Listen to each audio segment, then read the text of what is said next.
So I will call the special City Commission meeting to order for Tuesday, June 2nd, 2016. It is 4:10 p.m. A couple of us are running a little late, myself included. So roll call, please. Commissioner Shaw? Here. Commissioner Polly? Here. Commissioner Smith? Here. Mayor Holliday? Here. So we will commence with general business, which is the interviews for City Commission position number 4, starting with Steve Van Haverbeek. If you would corral Mr. Van Haverbeek, We're not please. interviewing those two? No. Okay. We were going to vote back here and hand in our ballots. This is people's choice, right? People's choice. Nor is it the voice or the idol. We got them all warmed up for this. Tough room. Yeah. Oh man, they got the wheels back. Yeah. Hi. Hi. So, name and residence for the record, please. My name is Steve Van Haverbeek. I'm a resident of Oregon City. Commissioner Shaw. Welcome, Steve. Good to see you. First question is going to be, tell us about yourself and some of your community activities, your experience with local government and government community service, and why you wish to serve. I've been in the CIC and participated through the Park Place neighborhood for the last 8 years. 4 years of that, I was the chair of the neighborhood. When we reformed the CIC, I was one of the representatives from Park Place. So that's been my only governmental, except for coming to a lot of the city commission meetings. So I've always been involved with doing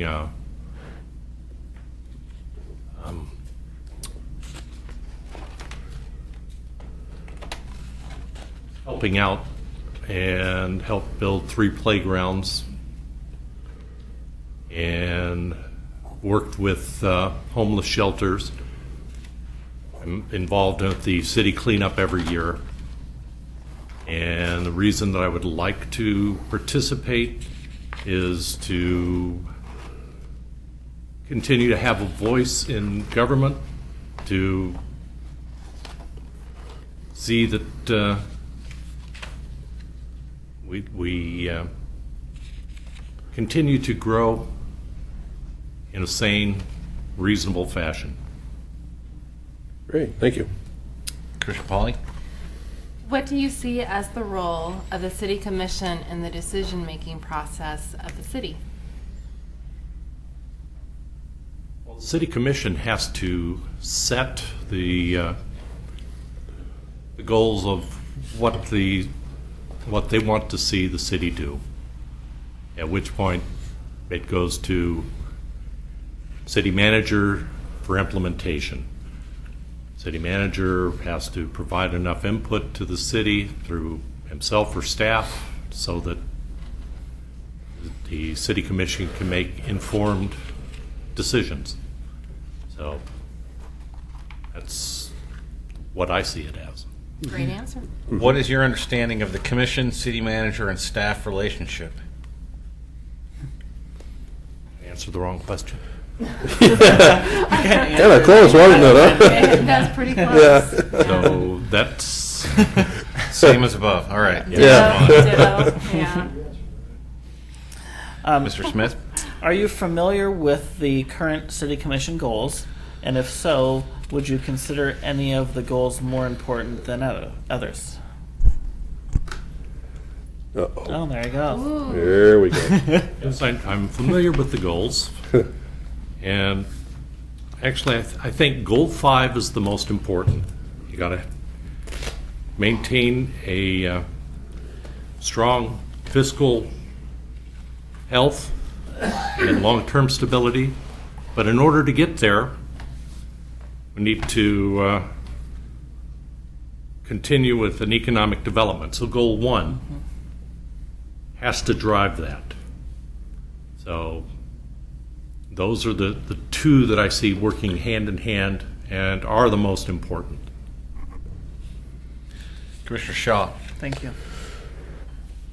Steve, what do you see as the 3 most important issues facing Oregon City over the next 2 to 3 years? And do you have any suggestions for how the city could meet or overcome these challenges or opportunities? Could you repeat that one more? Sure. What do you see as the 3 most important issues facing Oregon City over the next 2 to 3 years? And do you have any suggestions for how the city could meet or overcome these challenges or opportunities?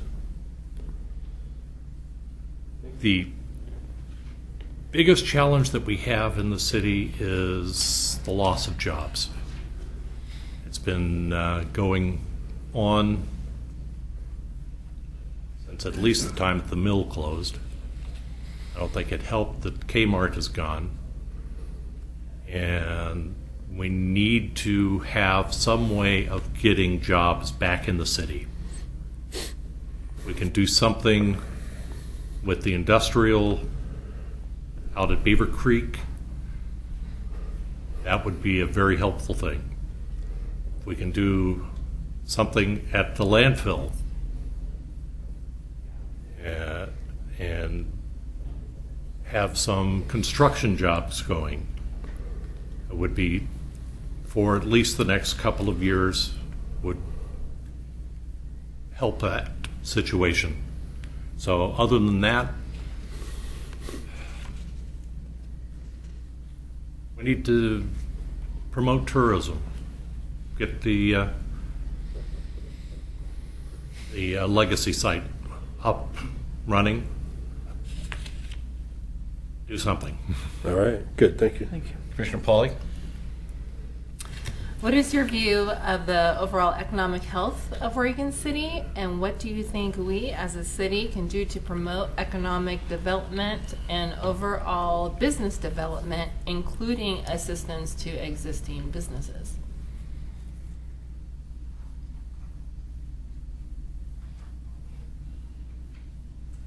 So to I think you kind of answered part of it in the last question. I think, yeah, once again, there was some overlap in the questions. The city itself, I think, is in fairly good financial condition. Throughout the last 3 or 4 commissions, decisions have been made that keep the budget in line. And we've had a strong manager to make sure that everything gets paid for in a correct. That said, we've really got to do something about taking care of the infrastructure. So right now we need to do something about the all of these deferred maintenance issues that we've had. Build the sewers, maintain the roads. So, Did you have anything to add about promoting economic development and business development or assistance to businesses? Did you have anything to add for that, ideas or what your thoughts are?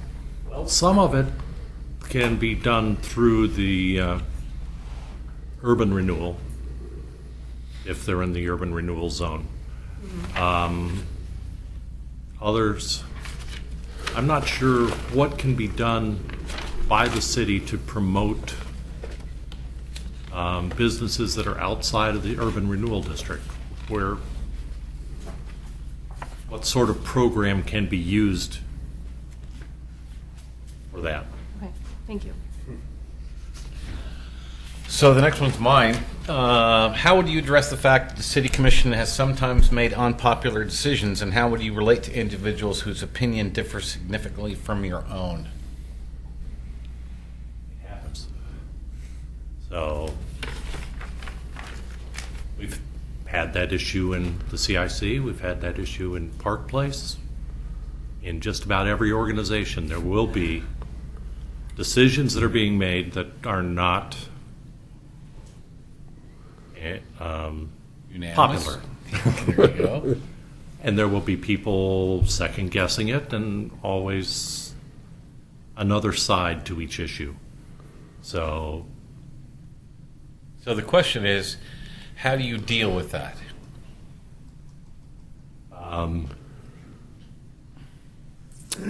all you can do is communicate, let people know, and try and take a sane approach to response. Don't go overboard.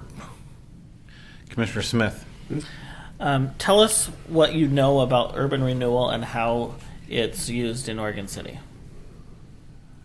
So urban renewal is supposed to be used to assist in a district to improve the business opportunities in an area and to improve the tax increment. So the way it should be used is to facilitate either the structural improvement of buildings, the facades, to allow for better business opportunity, cap the landfill, whatever it's going to be. And what was the second part of your? And its use in Oregon City.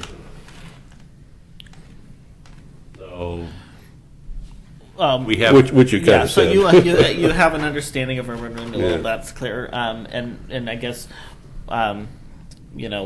how it's been used in Oregon City. we've got Whether or not. right now we've got the one urban renewal zone that's downtown.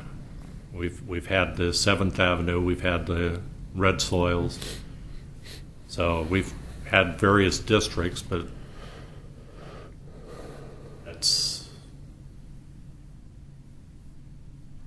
and it's Thank you. supposed to pay itself back. Commissioner Shaw. Thank you. All right, Steve, what are the strengths you would bring to the city commission? So I've always found I'm a very fast learner. I am logical. I've been a computer programmer for 30 years, and I work well with people. So those are the strengths that I really think that I have. And being able to apply them to a new structure, a new venue, a new city commission, I think is a good fit. Good, thanks. Commissioner Pauly. Okay, I seem to get the longest questions here. No, have you seen mine? This one's appropriate to me, though. This position requires a significant time commitment, not only for city commission meetings, but for assigned committee meetings as well.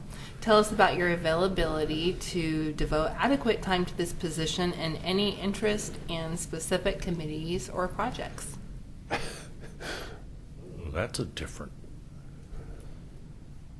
So, until I retired in the middle of last year, I did not think that I had the time to devote to it that would be adequate. So now that I have retired, I do have the time. And it's very, I don't have any real commitments to my time except for other volunteer activities. So working with the church, working with our neighborhood are the only ones that I've have any constraints. I want to go visit my grandsons, but we can work around things. And Specific interests. specific interest. Or projects, or committees. So I'm very interested in history. So that Rocky gets an apprentice. We need one. I would like to be in. Everybody's involved with urban renewal anyway, so I would have to look at the list again because that's not one of the things I was. Yeah. It's okay. Yeah. Nobody understands all of the things that we do until you get here. Exactly. You'll discover it on Nor your wants own. I don't think people even know all the That's additional right. committees Well, and choices that we have. I read through the 128-page handbook. And you still came here? And you're still awake. I was still- Yeah. And there's a list of Yeah. all of the committees. I didn't see any of those that I would be unhappy to be part of. Okay. What is your long-term goal for future involvement on the city commission? For example, if you were appointed to this position, do you plan to run in November 2016 for the remaining 2 years? Yes, I am planning to run. If I haven't knocked myself out or Okay. Commissioner Smith. Why would you be the best choice for city commissioner? I think I'm a good choice because I don't really come with an agenda. I don't have something that I want to force onto the city. I would like to serve. I volunteer for things. So, and as a logical and quick learner, I believe that I can make a difference. All right. Thanks. Thank you. Commissioner Shaw. All right, last one, Steve. Not necessarily. Oh. I tried. The Okay. last listed one. Yes, that's correct. Thank you. All right. Is there anything else you would like to tell us about yourself? And do you have any questions of us? I do have a question. And We don't get paid, no. Yeah. Is that it? No. I've heard that before. And people are still willing to do it. I know it. Is that weird? So, no, Question is? The question is, in the letter that I got, saying that the vote would be tomorrow and the seating would be immediate.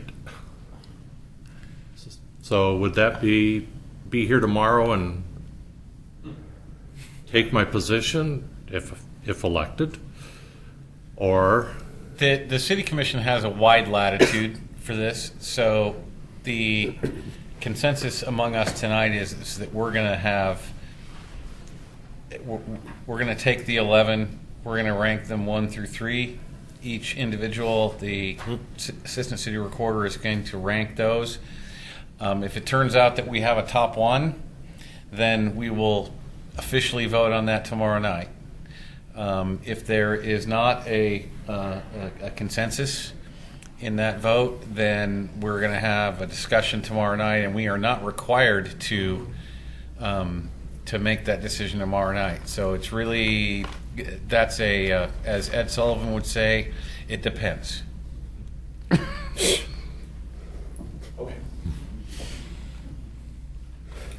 All right. I have one question I'm going to ask everybody just because it's one of my pets. Can you tell me what what your definition of sustainability is. Oh, jeez. Wow. I thought you didn't like that word. Didn't see that one coming. Not either.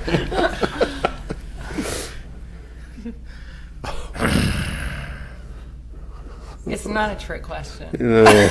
Or is it? But it is a tough question. It is. Yeah, it is. But to be sustainable, it's got to be economically supportable now and into the future.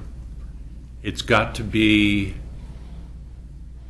good for the environment and for the society, and not something that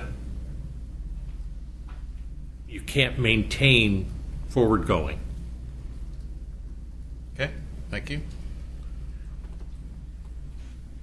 Does anyone else have any other questions for Mr. Van Haverbeek?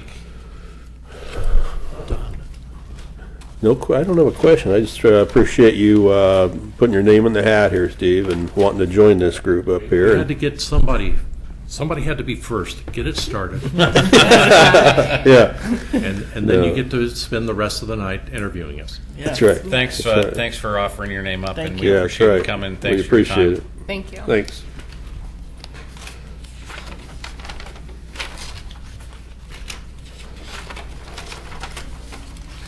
So we just flip on by. All right, I'm going to have to keep an eye on Mr. Mahoney here.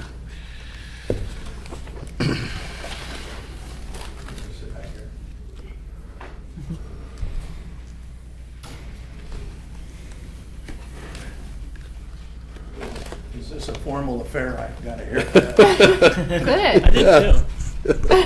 I got my hair cut on Friday for the governor. So, Okay, so you are Bob Mahoney. I've been here before. and Live in Oregon City. okay, there we go. All right. So Commissioner Shaw. Welcome, Bob. Thanks for stopping in here. I was just passing by. I know. Hey, so our first question for you tonight is tell us about yourself and some of your community activities, your experience with local government and community service, and why you wish to serve. Why I wish to serve is because, and because of my background.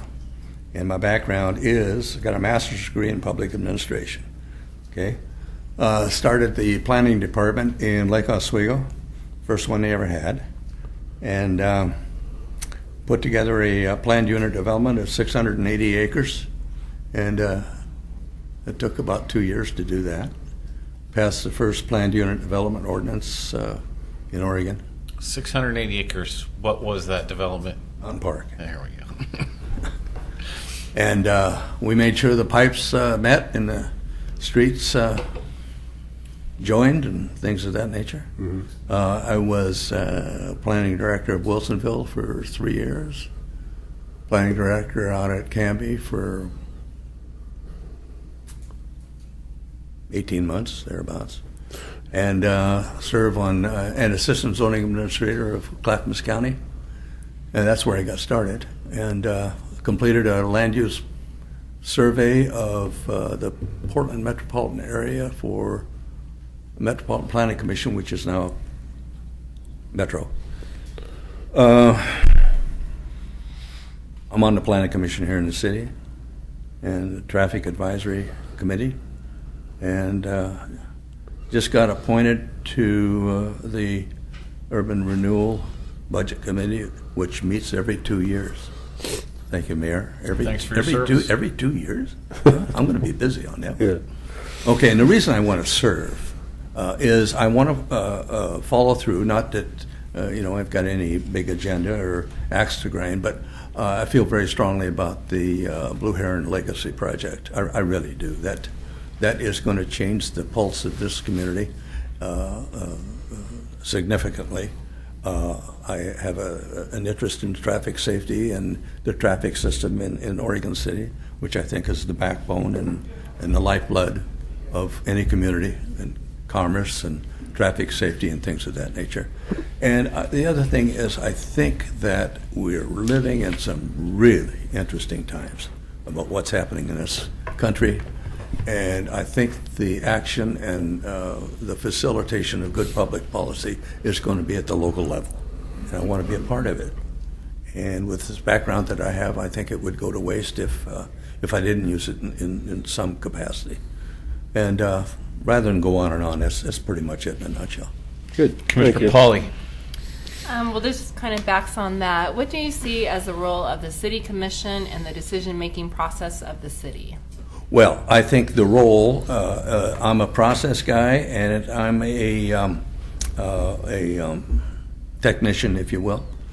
But I think the staff that we have in this community is excellent, just excellent. Throughout the whole state of Oregon, the city manager form of government has proven itself to be pretty good. And there are pitfalls along the way, of course, but usually that boils down to relationships between the city manager and the planning commission and things of that, or not planning commission, but the city council and things of that nature. I think the role is that the commission will always be in charge in terms of policy. And I think the technicians are the hired personnel. And if you really significantly examine that, we've got a lot of educated people in engineering, law, public administration, finance, personnel, and those kind of things. So I just think that we ought to continue in the manner in which we have. If that answers your question. Yes, thank you. Thank you. So this is, and I'm not sure that we didn't kind of mess this up, but we'll just move on. What is your understanding of the commission, city manager, and staff relationship? Well, like I say, the commission is always in charge, but the commission has to be careful about micromanaging. You get yourself in some real deep water when you do that, and it gets muddy. And but also the staff has to be careful of pride of authorship, because they take and it's just human nature. They facilitate a solution to something, and all of a sudden it becomes personal, and it's really information they should hand to the public, and you represent the public, and they say, okay, now here's the problem. Don't kill the messenger. We've got a problem, and for instance, the infrastructure we have in this community is getting old and has to be paid for and replaced and things like that. And it's the commission that has to set the policy as to how we pay for it, whether or not we do it, the staging of it, etc.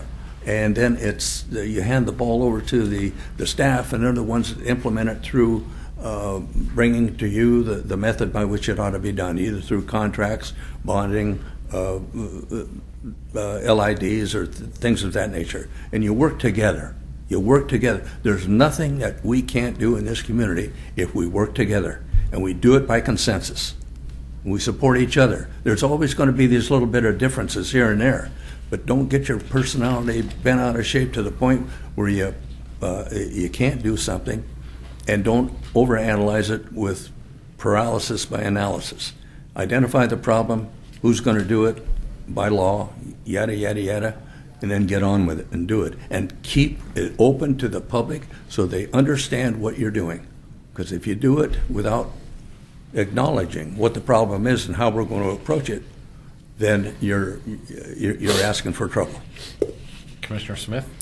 Are you familiar with the current city commission goals, and if so, would you consider any of the goals more important than others? Yeah, I read the goals. I didn't study them ad nauseum, but They're right up there, too. oh, okay, good. Okay, let's move on. And if you can't read that far, there's little bullets back there, which is what I use. And I just ripped them up and just threw them away and said I don't agree with anything.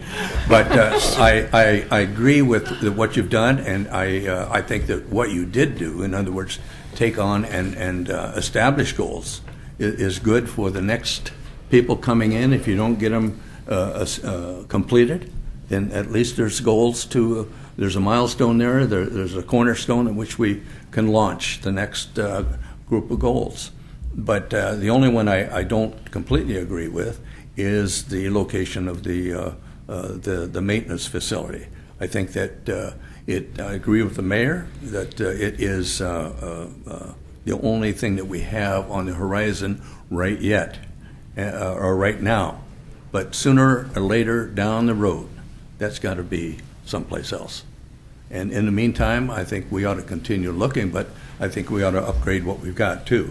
So I'm not completely satisfied that that's permanent forever.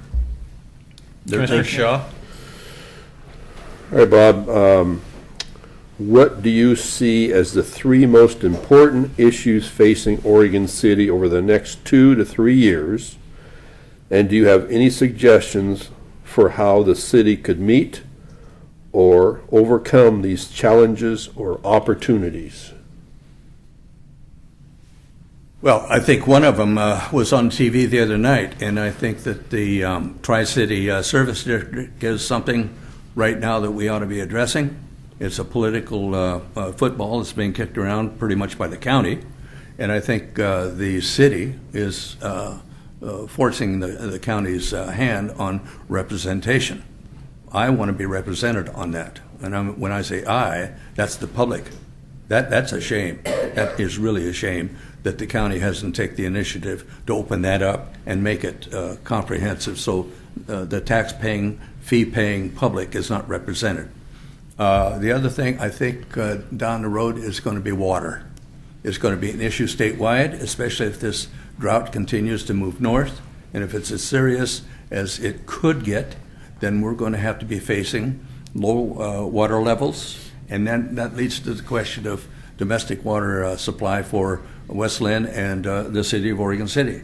Now, we might be experiencing rain right now, and we've had our way for as long as I was a kid, but that doesn't mean it's going to be forever because of the snowpack in the mountains right now, and it's really low. And the irony of it is we're looking at the Blue Heron second volume in the water volume in the United States, and there's no snowpack in the hills, and our water's going low, and we're going to spend X number of $1 million on a renewal down there. It's management by crisis. We have to be prepared as to how we're going to respond to that. I think we'll get through it, but we have to be aware of it. The other thing is traffic in this community, and I think the railroad coming through this city one of these days is going to be pulling a lot of oil cars, and we have to address the public safety there. The other thing is I'm not going to get out a hatchet and start throwing it at anybody, but I think we've got a traffic safety problem at Main Street and 10th with the Dutch brothers. We're aware. And I know you're aware of it, and I'm going to make you more aware of it. I'm not sure you can do that, but go ahead. The traffic advisory committee has mentioned it, and the planning commission is always dealing with traffic. Whatever project comes before the planning commission, one of the first things we get from the testifying of the public is traffic. It's traffic, but and growth, and your relationship with Metro and the density factors that they pile on these cities. That we have working on number 6 now. I'm just letting you know. Oh, are we? Yeah, should I just continue on to number 6? All right. No, because I have a follow-up. Okay. I apologize, but I'm talking too much. Water is an interest of mine, given that I am the chair of the South Fork Water Board. So, can you tell me? And this isn't a trick question. I'm just asking for my own edification. Do you have any idea who has the oldest water rights on the Clackamas River of anyone in the state of Oregon? Well, as soon as I figure out what the word edification means, I'll answer that.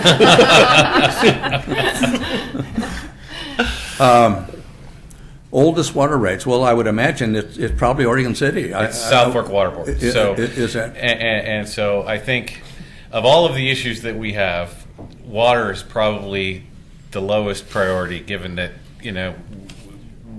we're not going to lose our water rights anytime soon. So I just wanted to let you know that. I understand You that. can And thank sleep you for tonight that. on that. I'm not talking about water rights. I'm talking about water availability. Right. Well, other places like Lake Oswego and Tiger are going to have that problem. We're not going to have it. At least not in our lifetime. What I hope is that the relationship that took place between LO and West Linn doesn't happen to us with the county. There's one of our biggest challenges is because we're a county seat and because we suffer from various tides of policy and personalities and what have you. Policy equal personalities, in my judgment. We're going to have to settle this issue between the county and ourselves in terms of how we get along. Because, I mean, it's getting silly now. It's getting silly, and the public is paying for it. And it shouldn't be that way. It shouldn't. Okay. Commissioner Pauly? Here's a doozy. What is your view of the overall economic health of Oregon City, and what do you think we as a city can do to promote economic development and overall business development, including assistance to existing businesses? What's your definition of doozy? I'm Oh, a lot of stuff. I'm just- sure you can handle that one. Well, economic development, I think, is pretty much tied to your transportation system. You got $100 million as an investor to invest. I got to get my goods to the market. I got to have a transportation system that works. Do I have one in Oregon City? Do I invest in Oregon City? And what is Oregon City doing to improve their transportation plan? If I go to ask them in their economic development department or the planning department, should I locate here? And the response by the city is either going to be, we can help you out, yada, yada, yada, or not. And there are people out there, my point is, there are people out there in the public sector who are investing, and they're looking at where to invest. And they look at topography, terrain, and access to the marketplace through their transportation system. The other thing that we can do is we can encourage as much as we can through our flexibility the development of the Blue Heron site. Everything that we can do to help that out. And the other thing is the Cabela's, and I use that because it's the best way to explain it, I guess. Just keep an open mind about that. Be flexible. I mean, don't be reactive all the time. A problem comes up and we have to react to it and all of that kind of stuff. That's management by crisis. Be proactive. Be open to the public. We're open for business, and let these people know through one way or another. Be a champion of growth. Thanks, Bob. We're running a little behind, so that's I'm okay. gonna I'll keep I'm talking. going to try to. So, how would you address the fact that the City Commission sometimes has made unpopular decisions, and how would you relate to individuals whose opinion differs significantly from your own? Well, I think the thing there is you keep lines of communication between your committees that you have. One is use this CIC as a advisory board to the community to keep in touch with the community as much as you can, and be as open as you can and I don't think that you could be much more than you already are. I just think this is a pretty well-founded commission and community here. But I guess the question is, how would you relate to individuals whose opinion differs significantly from your own? Well, that depends on the degree of disagreement. I mean, if it really gets hot and heavy, I'd meet them out in the hall and say, "Hey, when did you run for office?" And Okay. that kind of thing, because you've all experienced that, and it all comes down to the basics of human nature and human relationships. And you've had people sit right here just haranguing at you, and you got to decipher that message. Is it real? Is it real, or is he the only one that's taken an unreasonable stand? But if it's community wide, then you respond to that, because you're here to represent the community. But I've been in positions where people have either misrepresented their feelings or told me the truth. Then I tell them the truth right back, and sometimes it's as friendly as you can get, but sometimes it's not fun. But you give them all the facts that you can, and that's it. Commissioner Smith? Tell us what you know about urban renewal and its use in Oregon City. Well, I'm not a scholar of urban renewal, but I agree with the principle. And I think what you ought to do is, I think the the concept of urban renewal is pretty much where you put it, neighborhood, neighborhood, neighborhood. You know, do you apply it here or you do apply it there? And if it's well defined and it needs to be there, then you apply it. And the concept of taxation and removing it from the tax base and gaining the value once it's rebuilt, that's fine. I mean, that's a concept that's been around for a long time. But where you put that urban renewal, and you can do it in an open manner, I don't have any problem with that. I'm a fan of urban renewal as much as I'm a fan of local government. I'm a cheerleader of local government. Always have been, always will be, because this is where the decisions are made closest to the taxpayer, closest to the voter. Commissioner Shaw. Bob, what are your strengths that you would bring to the city commission? Well, I think my strengths are my experience in local government and watching it work from the county and the metropolitan level to the city level. And I think sometimes my weakness is I get too intense sometimes, and I don't mean to be that outspoken, but what I want to do is be a consensus builder, and anything that the commission does, I think, ought to be done by consensus, so that it shows strength to the public and it represents your policies in a well thought out fashion. Commissioner Pauly. I frankly don't think I have any weaknesses. David will tell you that. Continuing on, this position requires significant time commitment. Tell us about your availability to devote adequate time to this position and any of your interest in specific committees or projects. Well, this is my manner in which to get more than 3 minutes to speak. You got me there. Yeah, I've been practicing that, Dan. I mean, I thought there for a minute I wasn't going to have an opportunity to get that zinger in. What was the question again? So how is this going to work with your time commitment? Do you have any conflicts? And also, what about special interest in committees or projects? Well, you know, I'm retired, and so I've got. I'm not going to say I've got time on my hands. I'm not going to say that in public. My wife is watching this, and so well, I've got time to commit to whatever I need to be. Do you have any interest in special committees or projects? Well, yeah, I've always been interested in the planning commission. It's close to my heart. And those people, oh my God, they're fun to work with, and they're super skilled. I mean, you got planners, architects, and.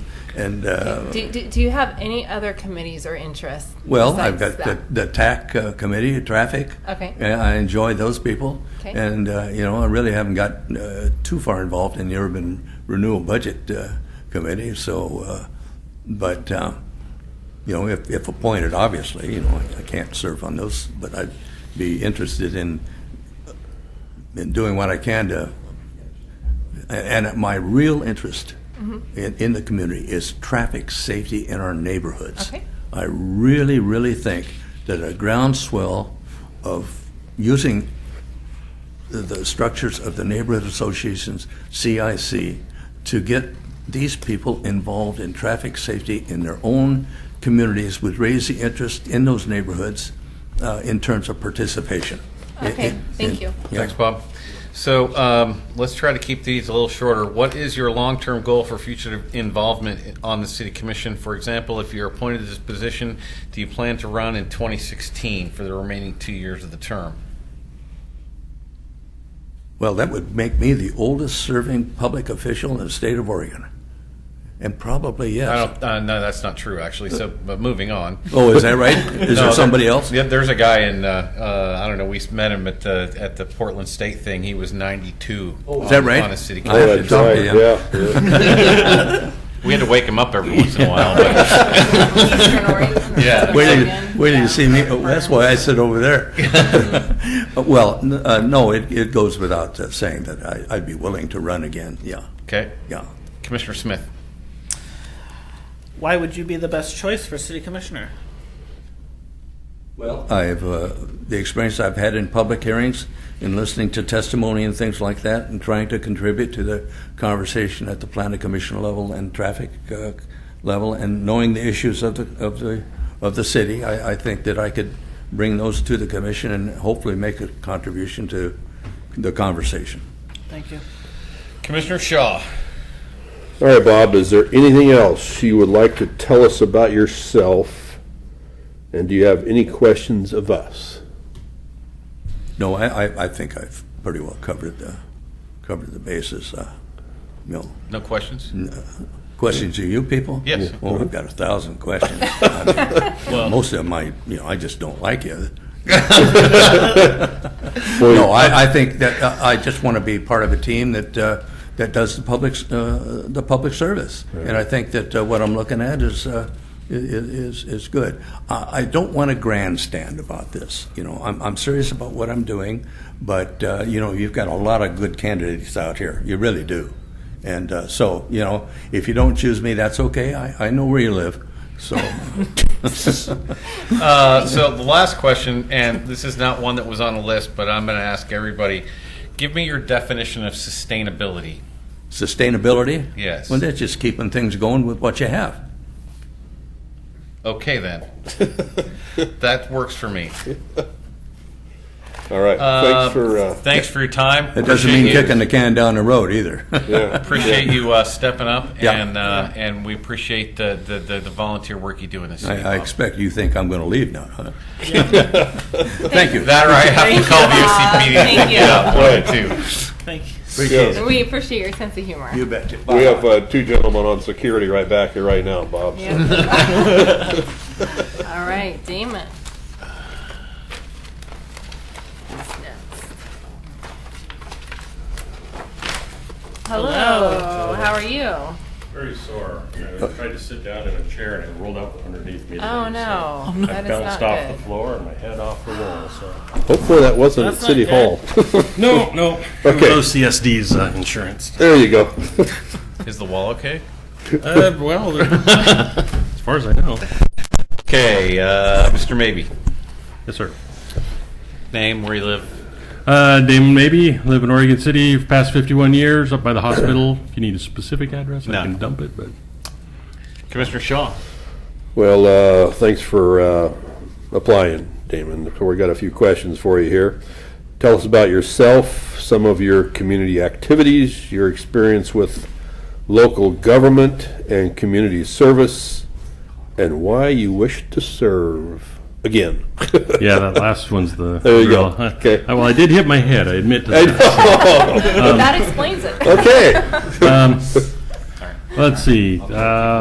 Community service. I'm on Tri-City Sewer District Budget Committee. Been that for 6 years now.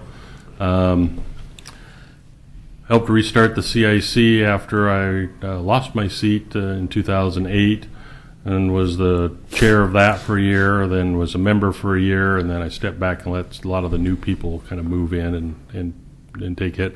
Went to McLaughlin Neighborhood where I chaired that and secretaried that, and also South Fork Water Board advisory management advisory team, I guess is the. And while I was on the city commission, I was on South Fork Water Board. I was also part of the Willamette Falls Coalition, but it wasn't that then. It was whatever it was then. Been on city commission, currently on the planning commission, and just general gad about town, causing trouble wherever I can. Commissioner Pauly. What do you see as the role of the city commission in the decision-making process of the city? They're where the buck stops. Most of the decisions happen at staff level, but when they don't, and particularly when they become a political issue, that's where the city commission needs to step up and make a decision, whether it's a policy decision or an individual decision.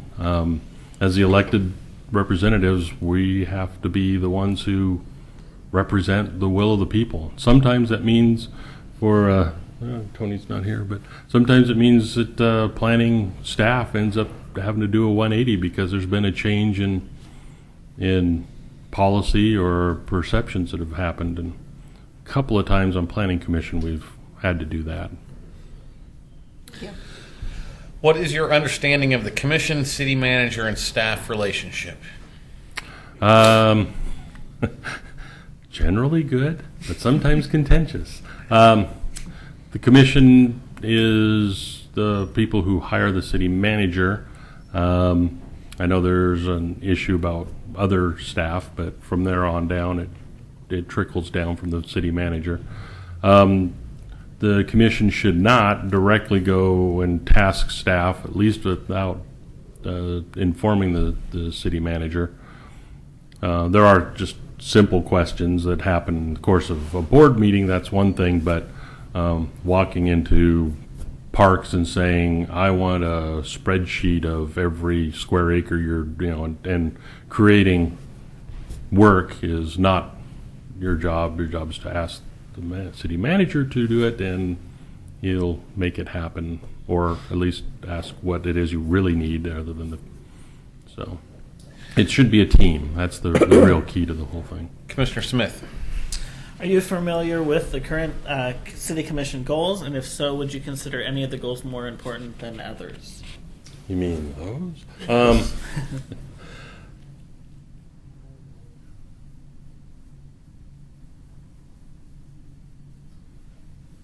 I guess I kind of consider goal 5 to be a throwaway goal. Of course, we should do that at all times and everything we do. Goal 3, I think that needs to be what's kind of always there especially when you're making the political decision. There are, the concrete right thing to do, and then there's things that our community doesn't want. They don't want multi-story high-rises in the McLaughlin neighborhood. It's not that kind of neighborhood, but they could. I live up by the hospital. It's zoned 3.5. They put in some townhouses. They don't belong there. So there are times when you have to make the livable decision versus the legal decision. And critical facility needs are constant and ongoing between public works, parks. I'm frankly appalled at the condition of the Memorial Plaza at the cemetery. It is dangerous for disabled vets to walk on. There's a 2-inch rise in a crack in the cement there. We would be all over a homeowner if they had that in front of their house. So, we need to do what we can to get things going. Mr. Shaw. Thank you. Damon, what do you see as the 3 most important issues facing Oregon City over the next 2 to 3 years? And do you have any suggestions for how the city could meet or overcome these challenges or opportunities? Development and annexation. Those are the 2 big things. Right now, any major development and any major annexations are shot down as soon as somebody yells the traffic boogeyman. Traffic's going to get bad. So immediately everybody hunkers down. So I think being able to address those issues and concerns, there's a real big push about, development must pay its way. Well, development's never paid its way. They pay a large portion of their way. But if development doesn't happen, it doesn't mean that prices stay the same. So if it isn't for development, you don't get a lot of new things. It's development improves the way. So I think that's our big thing. Frankly, the Cove and Rossman's 10 years ago, when I was on the council, I screwed the pooch and did not push those projects the way they should. They're worth nothing right now as grasslands. Even empty buildings have more tax value. And what are people going to do when they start building businesses? They're going to want a place to build. They're not going to want to wait 2 years for something to get built. They're going to want an empty space now for their building. Everybody talks about incubators and building new businesses and the small business. Where are they supposed to locate? And I'm still pissed about Cabela's, but we'll leave that one off. Commissioner Pauly. Thank you for being so candid. That's good. What is your view of the overall economic health of the city, and what do you think we as a city can do to promote economic development and overall business development, including assistance to existing businesses? Well, we're infinitely better than they were when I first sat on the council. We had to close the library funding. And I think that we're in generally a really good place for our growth. I have concerns about feeing everything. I think there are times when you just need to go out and bond something. Just get it out there, do it once, and be done. I think what's happening with downtown is, while it was chaos for 2 years, it's now a vibrant, usable portion of the city. The work that's going on with the developers who are up, facelifting their properties, and keeping the vision of Blue Heron alive is going to make a lot of people interested in coming in, being early. And that may mean that they get a place on Main Street for a couple of years and then expand to whatever comes in there, or expand to the north end, whatever it may be. Just keeping the talk about development and major projects alive, I think, is going to keep us on the radar.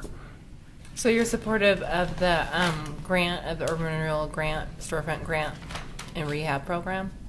When I last was on the commission, was part of it, I thought it was a very productive thing, because what was happening was, at that time, there was a unity of vision being developed with that. Everybody knew what color awnings were and what they were supposed to look like and roughly what period you were kind of, and so it was really useful to help codify downtown, instead of just, I'm going to put up purple paint and I'm going to put up bright orange paint and I don't care, I own the property. And so it keeps us involved in what's happening. Thank you. How would you address the fact that the City Commission sometimes has made unpopular decisions, and how would you relate to individuals whose opinion differs significantly from your own? Well, that's called life. I was part of the unpopular decision when I voted, for the pavement maintenance utility fee, and I was part of the unpopular decision when I killed urban renewal the first time. There are times when you're sitting up there and it's your job to make the unpopular but correct decision, or at least as correct as it appears at the time.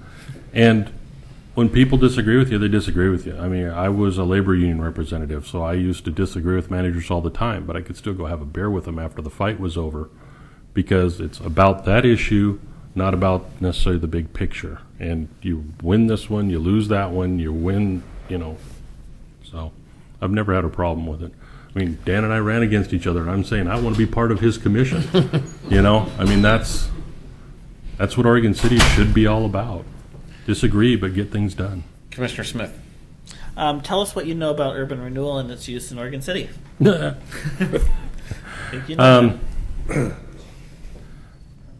Well, I know that people like to wave it around as a big boogeyman, that it's sucking money away from vital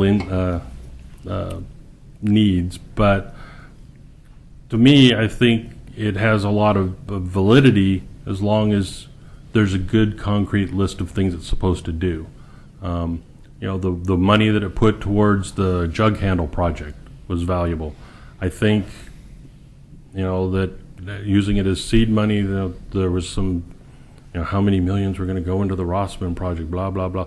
Well, it would have been 10 years ago, and we would have either had a vibrant project that would have paid for itself, or we wouldn't owe the money anymore, as it would have, So it shouldn't necessarily pay for a project, but it should pave the way. I have no problem using it against, for streets and street improvements, if that means that the street can support the traffic.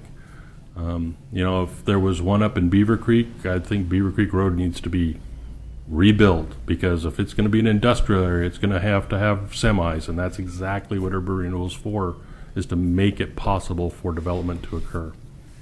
Commissioner Shaw. Thank you. Damon, what are the strengths you would bring to the city commission?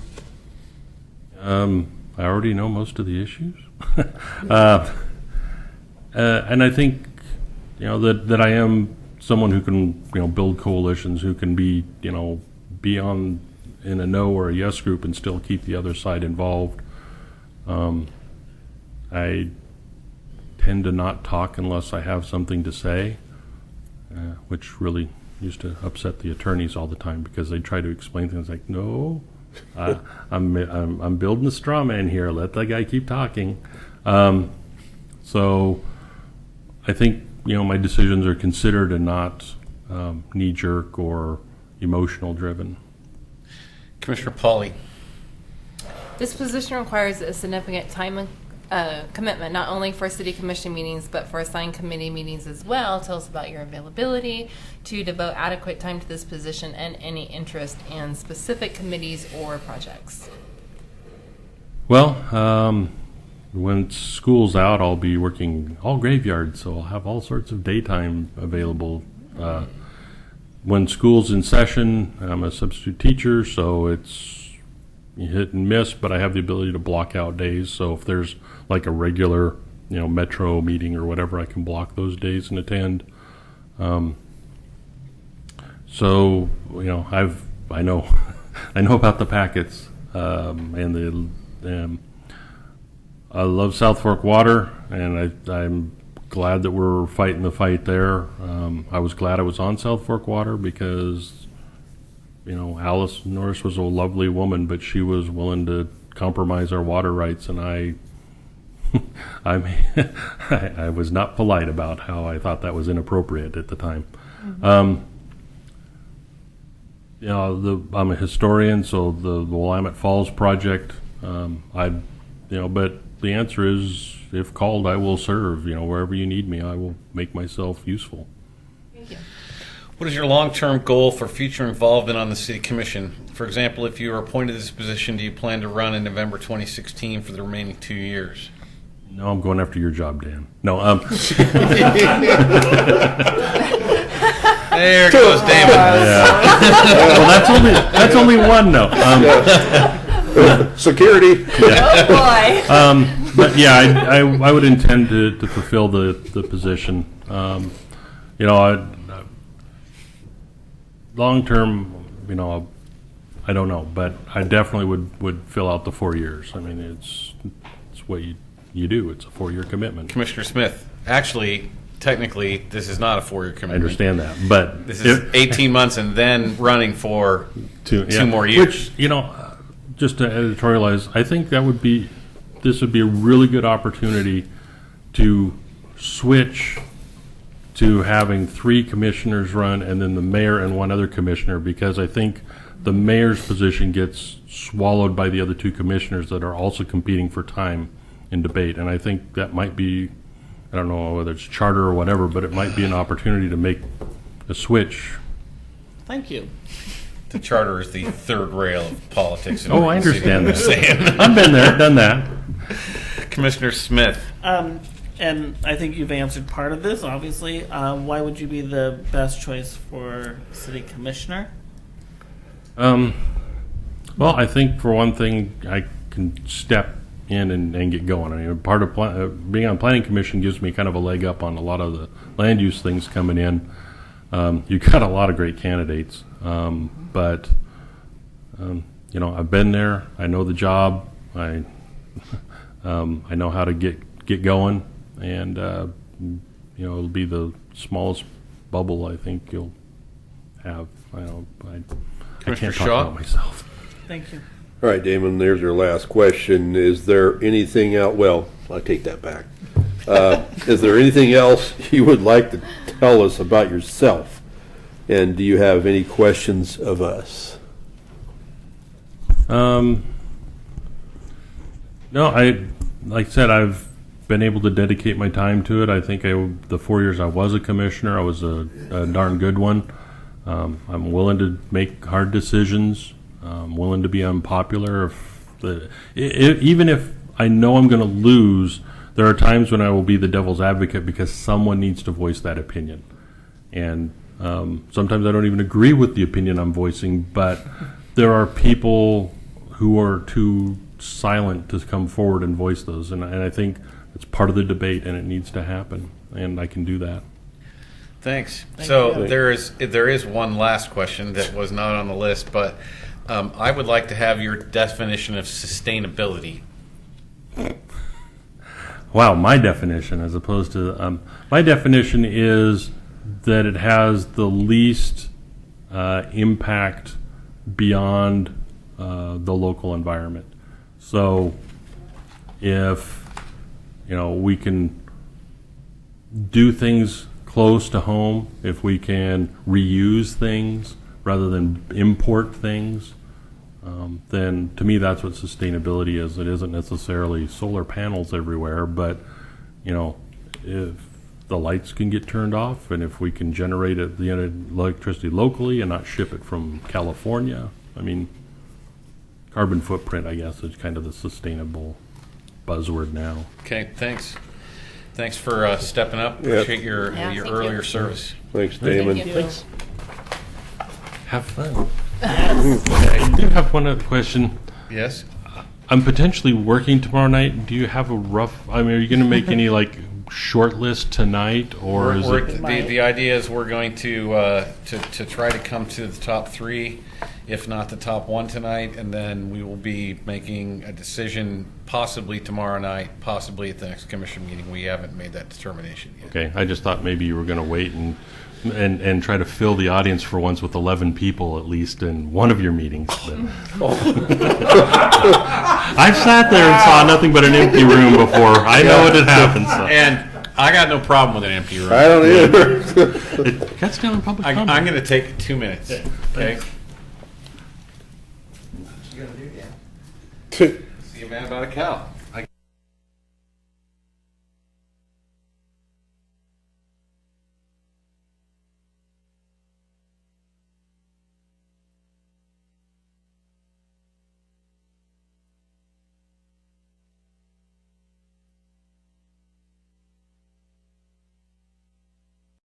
Hello, Michael Berman. Address and stuff. Not address, just you're a resident of Oregon City. I'm a resident of Oregon City. Okay, there we go. So, Commissioner Shaw. Thanks for signing up here to applying, Mike. So your first question is going to be, tell us about yourself and some of your community activities, your experience with local government and community service, and why you wish to serve. All right. Well, Oregon City, obviously I have a passion for it. I grew up in Oregon City, and so it is my childhood home. And I left Oregon City, and I came back 5 years ago. And in the 5 years that I have been back, I've embraced our Main Street in particular, but also the parks and the neighborhoods in Oregon City, and brought with me a passion from actually living in Whitefish, Montana. I brought a prop actually just to show you that even in Montana, this is something I can pass around. And sorry, it's really old. It's got some coffee stains on it. This is Whitefish, Montana. I won't be long on all these answers, but this is a project that happened in Whitefish. It was a multi-block project, and interestingly, I have the 505 Tavern on Main Street, and there's obviously some opportunity for projects up there. I was involved with this project as a citizen volunteer, and one of my contributions, one of my ideas, the notation does say. Talked about a roundabout, and if you look on Google, you can see this. I think it'd be fun for us to go up and visit Whitefish. It's got some great attributes and some analogous geography. They have a lake, we have a cove, and my roundabout didn't make it into the final project, but I can pass this to you and let you see that. Yeah. So, specifically. I got involved as a business owner on Main Street, and it was invited by Lloyd Purdy to join the CIC as a Main Street Main Street representative, and that's actually how I got involved with the neighborhood associations in our CIC. And so I've been involved with that both as a Main Street person and then as a Kaneem neighborhood, and was the vice chair of the CIC. One of the things I noticed and I was kind of proud of is downtown didn't have a neighborhood. It was just called CIC. And so for a couple of years I worked on it, and we finally, with actually enlisted my friend Margie Hughes, and we have created a neighborhood, although there's not a lot of people living in it. It's nice for when people do move to town that they have a neighborhood, and we that was one of the things I guess I'm proud of, and I named it the Two Rivers neighborhood. I do have a passion for civic things. When they did the sidewalks, I noticed that they had no on the plans. There were no spots for the flags holders, and they weren't going to put them in. And the reason was the holes. There was a liability issue, and so you can't have a hole certain sizes anymore in sidewalks. But they made them just a little bit smaller, and the guy came back, the project engineer, and showed me the new plans with flag holders. So sometimes it's just little details that you notice, and so I'm kind of proud of that addition. So those are some of the things that I've been doing. Thank you. Commissioner Pauly. I wanted to follow up real quick on that one. Why do you wish to serve? Why do I wish to serve? Yeah, that was part of that question. Yeah, thank you. I do wish to serve because I feel like I have assets and a skill set that would be a nice adjunct to what is already here. Okay. Primarily. Okay. And what do you see as the role of the City Commission in the decision-making process of the city? Well, we represent the commission would represent the constituents that voted you in, and as the representatives, you listen to them. Also, in communicating with outside development opportunities, using your assets to bring more development to Oregon City, both industrial and residential, and as as a conduit between city staff and projects driven by those, and then the constituents, and you sort of bridge that group. Thank you. What is your understanding of the commission, city manager, and staff relationship? Well, I think Oregon City's got a strong staff and a strong commission, and that's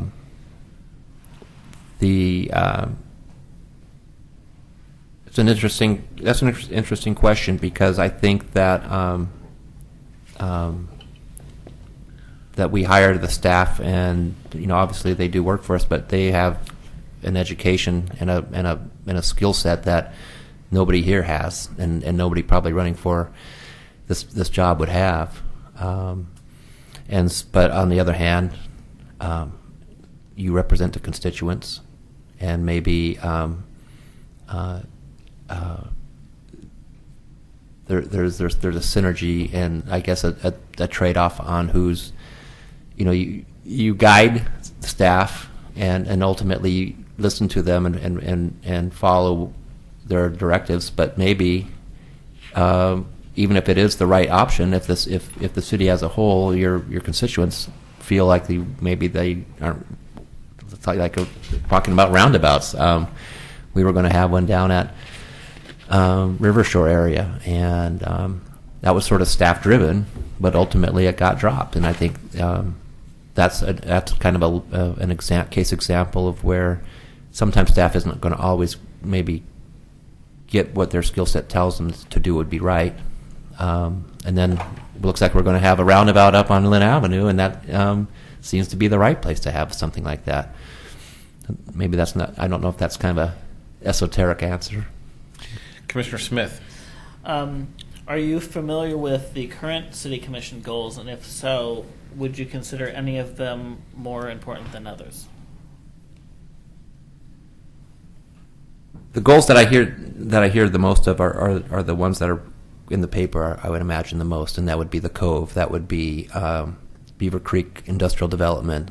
It would be possibly bringing back a Lifestyle Center Mall at the Rossman landfill, and of course the Blue Heron site, which is always in the newspaper. So those would probably be the four big goals, the specific goals, and what I'm not sure what I know. There's always goal setting with the commission. I'm not real familiar with what the current ones are, but I would imagine that they kind of revolve around some of those 4 or 5 things. Commissioner Shaw.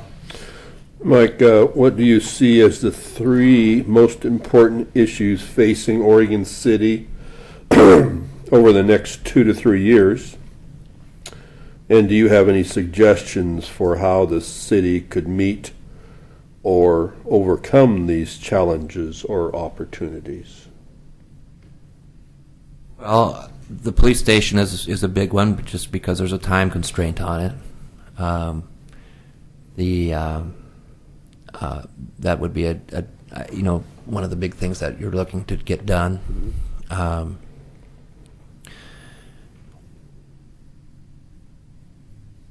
I think That's a long question. Yeah, I can always repeat. Yeah, the I've been question. thinking there since 7 a.m. and I'm exhausted. But I know. It's okay. Go ahead and ask the question again, Okay, would you? So what do you see as the 3 most important issues facing Oregon City over the next 2 to 3 years? And do you have any suggestions for how the city could meet or overcome these challenges or opportunities? I think the biggest thing for especially when you say over the next 2 to 3 years, typically, and I do this when I was working in sales, and oftentimes in corporate environments, to break down 2 to 3 years. First of all, and without getting specific on any projects, I think it's crucial, and this is something that I'd like to see more of with the commission, is have, when you want to be at X place in 3 years, to become more granular with that and delineate into time factors. So when you've got 1 year is 52 weeks, and so you break down a year to quarters, to weeks, to days, and work within those times, so you don't work within those time factors, so that you don't have slippage and suddenly 3 years comes here and your project's only a quarter done. Mm-hmm. Those are things that I had to do in my past to make certain sales goals and strategic growth that we would have. What do you think the biggest issues might be, though, for the city right now? Well, specifically, I think that we still have a loss right now, as much as all the projects that we talk about. We still have a huge tax income problem. Blue Heron brought in $500,000 a year to the city, and nothing's really replaced that since it's been gone. Mm-hmm. So working with our budget is crucial in attracting industrial growth to bring in some of that tax revenue that we're lacking in. That's just kind of fundamental things that's probably our biggest problem. Everything else is kind of corollary to that. Our water systems, all the things that we could talk about. Really, it's about income, and that's sort of how my mind works. I have great ideas to improve my business on Main Street, and it's hard to get from here to there. Okay. But we have to increase our tax revenue. All right. Thank you. Commissioner Pauly. Here's another long question. Sure. What is your view of the overall economic health of Oregon City, and what do you think we as a city can do to promote economic development and overall business development, including assistance to existing businesses? The city gets some pretty good ratings on I think we've got some 4-star ratings, or highly rated. Our budgets and our accountability, so those things seem to be in a good spot. Again, though, bringing in, attracting and bringing in industry, not just at the Blue Heron site, and maintaining a direction up on Beaver Creek Road and anywhere else that we can find it. I really feel like what I'd like to see is less focus on the easy fruit, I suppose. Not to take it away, but really work on some of the ideas and inviting more people and more corporations and looking at industries that have huge federal grants and loans and incentives in both energy and industry and things like that. Great. How would you address the fact that the City Commission sometimes has made unpopular decisions, and how would you relate to individuals whose opinion differs significantly from your own? I bought a monitor for my computer off of Craigslist from a guy that lives in West Lynn, and he's actually it's kind of internationally known. He wrote a book called How to Get Along with People You Hate. It's really a pretty good book, and he just lives in West Lynn. Ironically, he just does these seminars around the world, and so. But I think I was pretty good at getting along with people. I don't really hate anybody anyway. Here's the thing,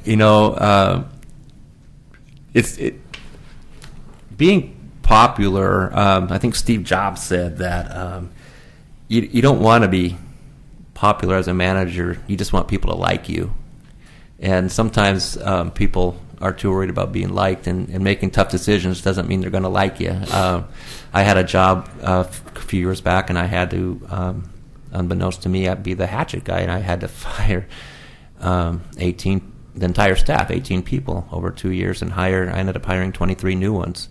That's an example of not always being liked, but respected, but not liked. And I think there's two things about making decisions where you can still be respected, but maybe it's not the populist thing to do. Commissioner Smith. Tell us what you know about urban renewal and its use in Oregon City. Well, urban renewal's done some pretty amazing things up on the hilltop, and it's also been an expenditure for the city that with some losses that we are going to have a tough time bringing back. There's been some gains and some and losses on it. It's obviously very controversial, and I understand both sides of the fence, I think, fairly well. I would like to see urban renewal meet certain criteria, and I really respect a article that I read about 3 years ago about a guy named Lynn Crosby from Idaho. Lynn Crosby. He was a commercial bank loan officer, a really high-level bank person. And some of the specific criteria that he wrote about in a interview in the newspaper that I found when I was really kind of digging in deep and wanting to understand urban renewal, specific targets, specific sized zones, a beginning and an end date, a purpose for each urban growth or urban project. And I think you're referring it also to tax increment financing, TIF, when you talk about urban renewal. Urban renewal is one tool of many options that you can use to bring incentives to bring people in. Obviously, urban renewal would be a specific tool, and we talked earlier about bringing taxation and tax income in the long run to the city. In the short run, sometimes, obviously, there's tax deferrals, but obviously we don't have as many opportunities with it as we used to. But we found other ways with vertical housing tax abatements in the downtown corridor, and I've seen some kind of neat developments down with the Bush Building, for instance, for one, where it's not urban renewal, it's not TIF, but stuff is coming, is being developed down there. So I'm not an opponent of urban renewal or tax increment financing, but I'm often critical of certain uses that it's had in the past, and I don't think that that's happening anymore in Oregon City. Thank you. Commissioner Shaw. Mike, what are the strengths you would bring to the city commission? The strengths I would bring, I would give the time that it would take to be a commissioner. I know that there's a time allotment, and I understand what that time allotment is. That's a primary strength, is being able to devote time and being truthful about the time that you can actually devote and give to the city. Beyond that, the skills that I have are in negotiations with. I was in some fairly high level negotiations in sales with in banking that I was with, and so the ability to communicate to businesses that would be at a level, at an Intel level or a Xerox level. That kind of attraction, and be able to speak to somebody like that on a casual walk about town, and communicate with them at a level maybe that they would like to be communicated with. Those are some skill sets that I've had already experience with in the past. In hospitality, in food and beverage, you learn to be cordial. You listen more than you speak. And those are some skill sets. I think that I also have a lot of drive to see Oregon City succeed, and work with the people up here. I do believe in bridge building, and I do believe in fence mending. And over the years, there's been some pretty lively debates and factions in Oregon City, and I really like to see a cohesiveness in our city that is a skill that I think I could probably uniquely bring. Okay, thanks. We would like to see that too. Commissioner Pauly? This position, you kind of alluded to this a little bit, it requires significant time commitment not only for city commission meetings, but also for assigned committee meetings as well. Tell us about your availability to devote adequate time to this position and any interest in specific committees or projects. Sure. The nice thing about there's a couple things about owning a small business, and some of you know about them. Every day is Monday in my world. I don't have a weekend. That's kind of the what you bite into when you do a small business. On the other hand, I have a staff, and I can staff accordingly if something comes up. I don't have to be there. It's actually probably better if I'm not there all the time, and trust in my staff that they do a good job. And so I can take a break at odd times. I'm not in a cubicle where I'm stuck somewhere and would be fired if I had to leave at a last minute notice. I have flexibility with my schedule. I actually have a place just 2 blocks away from here, so it's pretty close. That's good. Do you have any interest in specific committees or projects? Well, I do. I'm already on a couple committees, and with I'm on with the Friends of the Cove. So I'm excited about the Cove, and would like to nurture that and see that grow and be a real asset to our downtown area, to the city as a whole. I do have a passion for our parks, and obviously our parks need some attention.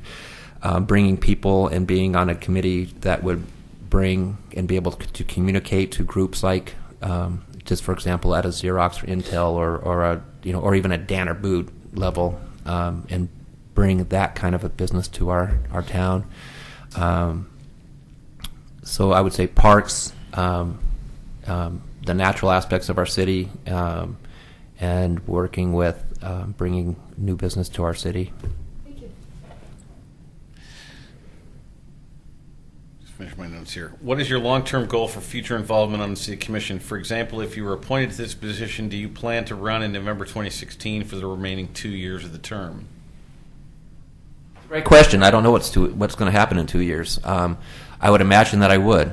I ran 2 years ago. I ran this last term, or this last election. I got 43% of the votes. Had a pretty good chunk of the population supported me. And that's one of the reasons I'm here right now, because they did support me, and I feel like I want to honor their vote by being here. And I just signed a new 5-year lease with a 5-year option after that, and I plan on being here for 5 years and doing the very same thing I've been doing right now, which would be staying involved with our city, whether it's as a commissioner or on other commissions, working with the Cove, working with our Main Street group, which I'm on the board of. I'd probably step down from the Main Street board so that I could spend more time with my business and with the commission. My commissions, my commitment would be very centric to this environment right now that we're in. Commissioner Smith.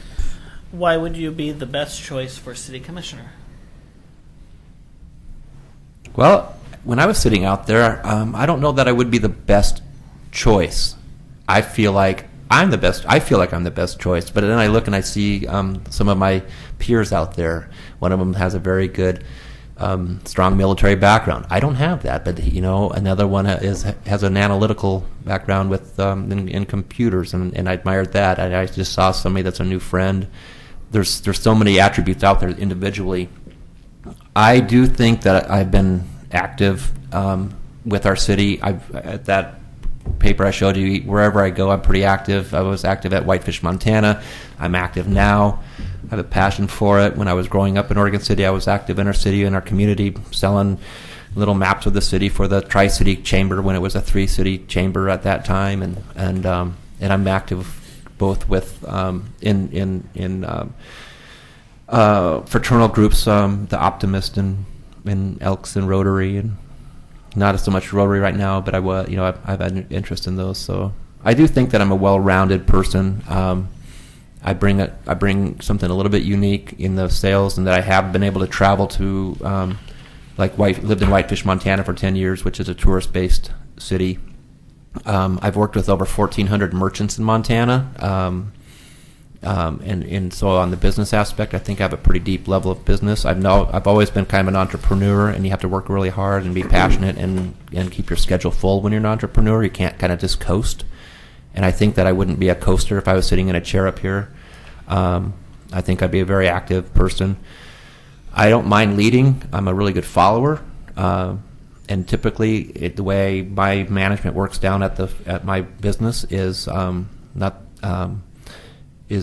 we're pretty much a democracy. I listen and I follow, and I give them and empower them the ability to lead, I still write their checks, but I am a pretty good follower. I'm a listener. I think I proved that when I was on the CIC, and I do down on Main Street. My ideas I have passions for, but they may not fly. I never got my roundabout there in Whitefish, but Commissioner Shaw.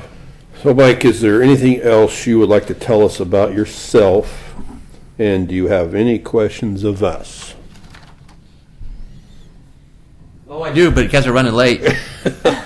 I do. Well, I can ask more. No, I'm obviously familiar with everybody here, and I've enjoyed watching everybody here, staff and the audience, and I like what happens in this hall. It's a fun group, and I really like the synergy that you all have. I've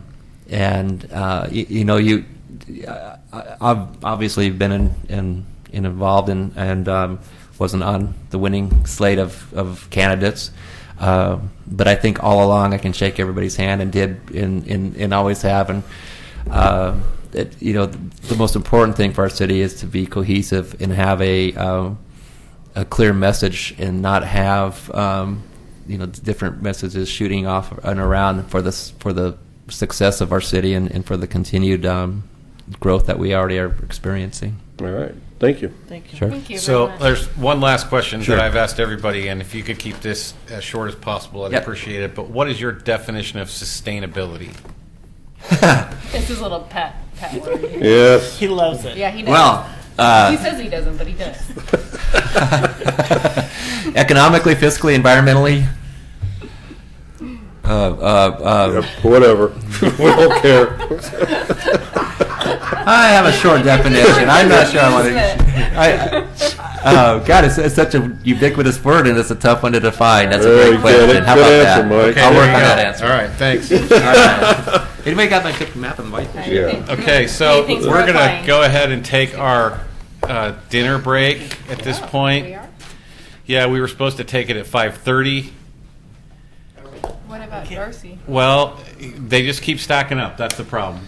So, Can we? can you get a hold of the folks that are supposed to be here after 6 and let them know that we're running like 45 minutes late? Sure. Are you taking your break now? Yeah. Is that going to cause you a problem? Okay. I'm sorry, but we've had a couple of people who were a bit verbose. Thanks for your patience, Darcy. Thank you. Okay, thank you.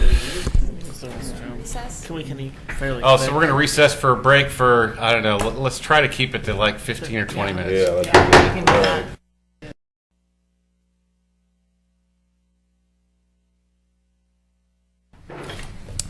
that. Candidate Darcy Bone. All right. Hello. Hi. Hello. So, Does it matter which seat I take? No. Okay. just name and city of residence for the record, please. Oregon City, And name. Darcy Bone. All right. Commissioner Shaw. Darcy, thanks for applying. Okay, got a Thanks few for seeing me. questions for you back. Got a I few guess. questions for you. Tell us about yourself and some of your community activities, your experience with local government and community service, and why you wish to serve. Okay. So I started my career in the nonprofit sector. When we moved to Oregon in 1996, I went to work for an organization that was then called Oregon Donor Program and now is Donate Life Northwest. I worked there for about 10 years, and it was an amazing experience. I watched the organization grow from a budget of $250,000 to well over $1 million. When I left, my prime responsibilities there were fundraising. I was the director of development and really about networking in the community and raising funds for an organization that I passionately believed in. And within that time period, I got involved with the Downtown Portland Lions Club and was a member of that club for about 8 years. I served as president for that club. We were very involved in the Portland community, especially in the downtown area, and most of the focus that we had there was on sight and hearing, raising money to help for people who needed transplants and cochlear implants and services for children. When my kids were born, I took a couple years off to be a stay-at-home mom, and then in 2008, my husband and I bought Hillside Chapel up the road. And when we moved to Oregon City shortly thereafter, I became involved with the Senior Citizens Council and served on their board for about 4 years. I'm not sure if you know much about the Senior Council, but they provide services to at-risk seniors. And Brian's our liaison to the senior council. so there's a lot of seniors that are mistreated in our communities, and this organization is not only advocates, but they serve in a guardian role. So that was a really great experience. I left their board to become the fundraising chair for my kids' school, Springwater Environmental Sciences. I'm sure you're familiar with it. It's a charter school out on Springwater Road. It's amazing school. So I have done a lot of work with the school here. My experience with government is very limited, to be completely honest with you. I did some master's coursework in public administration, but my main focus was nonprofit management. But I do feel like I could learn whatever I needed to. Okay. And yes, on that is why you wish to Why serve. do I wish to serve? I love this community. I mentioned earlier that we moved to Oregon in 1996. Prior to that, I grew up in Arizona, in Phoenix area, which I don't know if you've ever been there, but it's a community I live in of Phoenix.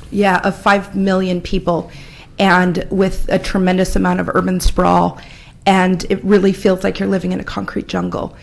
And I went to school in Flagstaff, and I fell in love with it. It was a small town, and there was trees, and it was just beautiful. So when I moved to Oregon, I left it all behind. What I found was I loved Oregon. I loved this. I loved Portland, and I loved being close to the city. And when we moved to Oregon City, it was the first time it really felt like home. This community is a true community, and we care about our citizens. We care about our livability and our environment, and I want to be a part of that. I have a vested interest as a business owner here and as a mom. We're all dying to come see you. Please don't. We can wait. Commissioner Pauly. Time is on their side. Thanks for waiting too. Oh, absolutely, no problem. What do you see as the role of the city commission in the decision-making process of the city? I see the role as gathering a lot of information, listening to the citizens, and ultimately making the decision that is in the best interest of the community. Okay. Thank you. Good. What is your understanding of the commission, city manager, and staff relationship?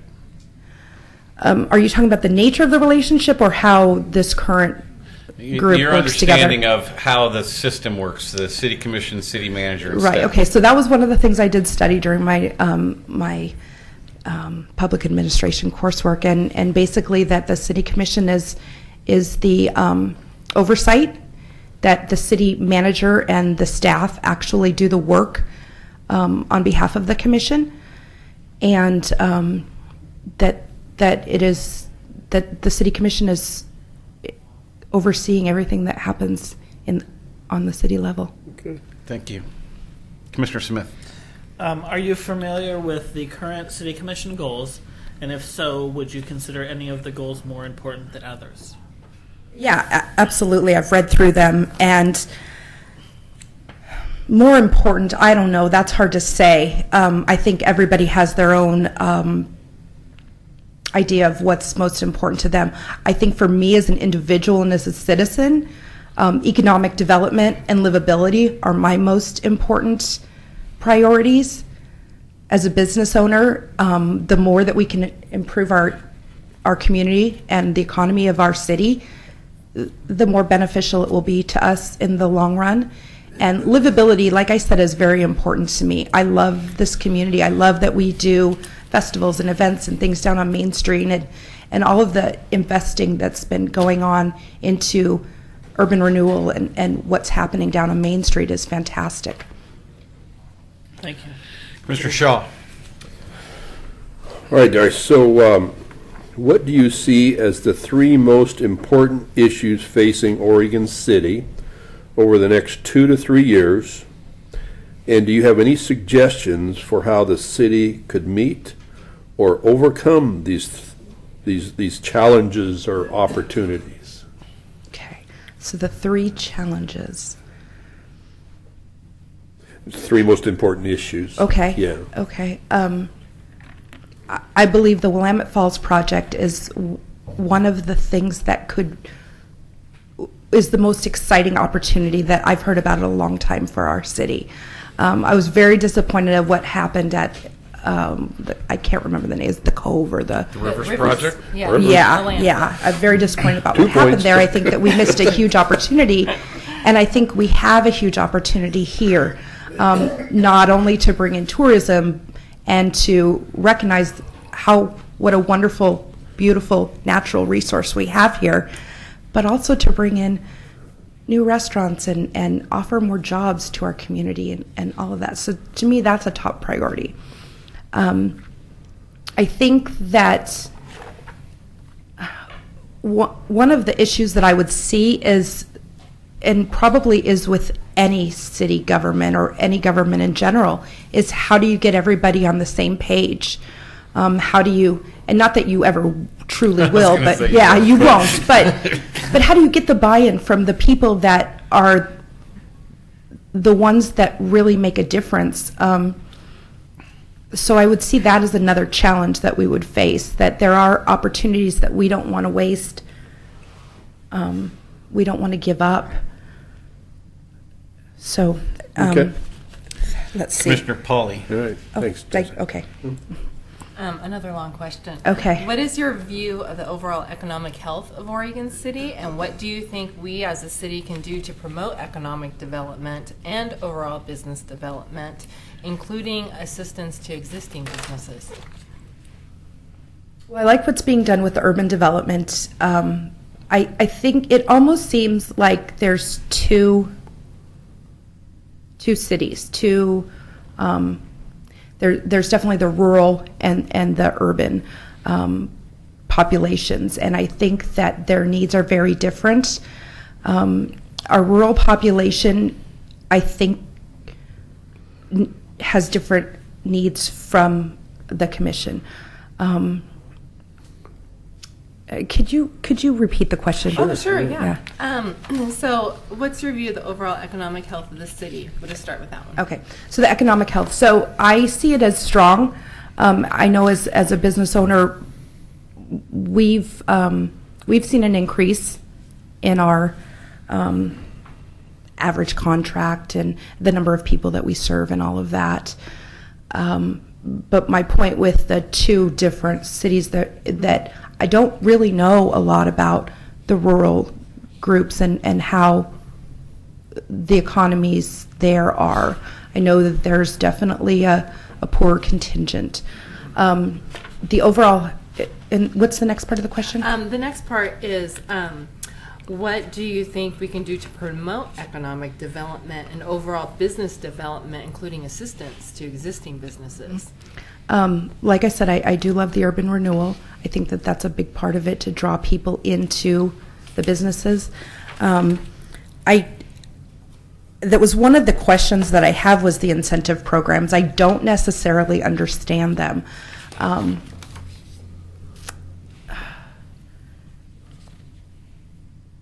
think, the storefront renovations are good.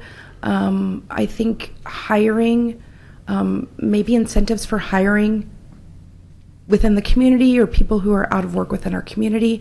I was just talking to a gentleman outside who works with the county and trying to place vets and people who've maybe been in the jail system into jobs. That might be an opportunity for an incentive. Thank you. All right. How would you address the fact that the City Commission sometimes makes unpopular decisions, and how would you relate to individuals whose opinion differs significantly from your own?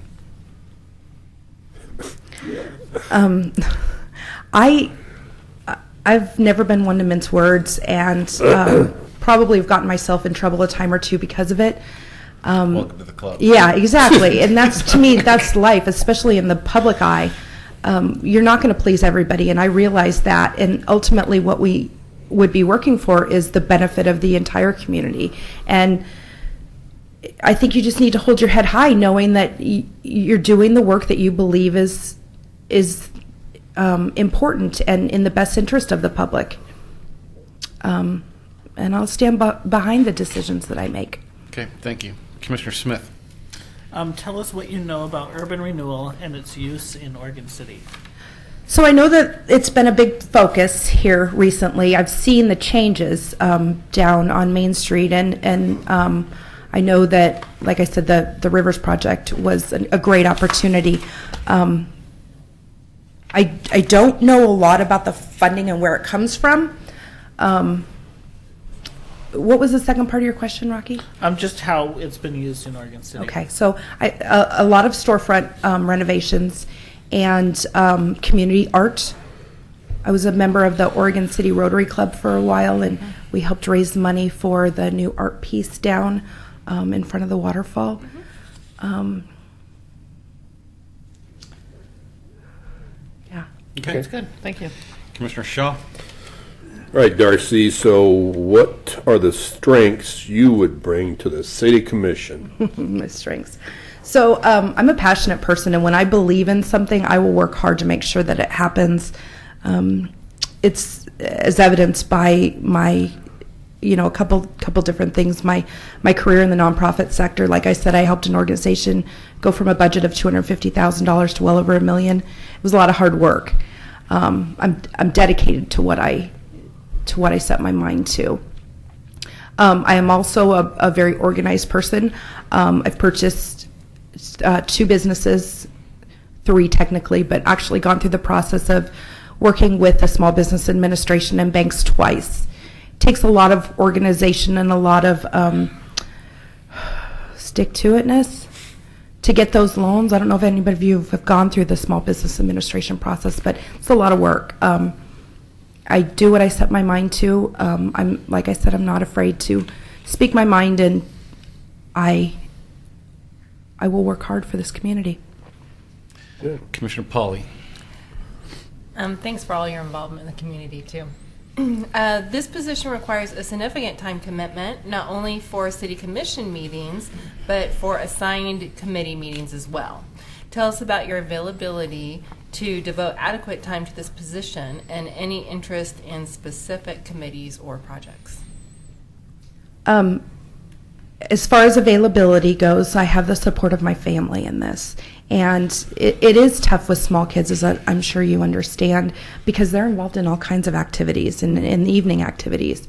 I realize that there will be sacrifice made by my family and by myself of not being able to be a part of that. But this is really important to me. And I've supported my husband in his dreams, and I never really wanted to own a funeral home, and now we do. 2 and a cemetery, so it's time that he... There we go. Cat's out of the bag. Yeah, exactly. He knows there's no cat in the bag. David, if you're listening, Who's at the beach at the funeral directors convention? Okay, let's calm down, kids. So, but And then there was a second part of your question? yes, the second part was, what are your interests in specific committees that you would have on the Right. commission and projects? Well, like I said, economic development and livability are the 2 main things that I am excited about helping out with, being a part of. Okay, thank you. What is your long-term goal for future involvement on the City Commission? For example, if you're appointed to this position, do you plan to run in November 2016 for the remaining 2 years of the term? I would imagine that I would. Yeah. Okay. Why would you be the best choice for city commissioner? I'm passionate about this city. I love this city. I have a proven history of success at things that I have done.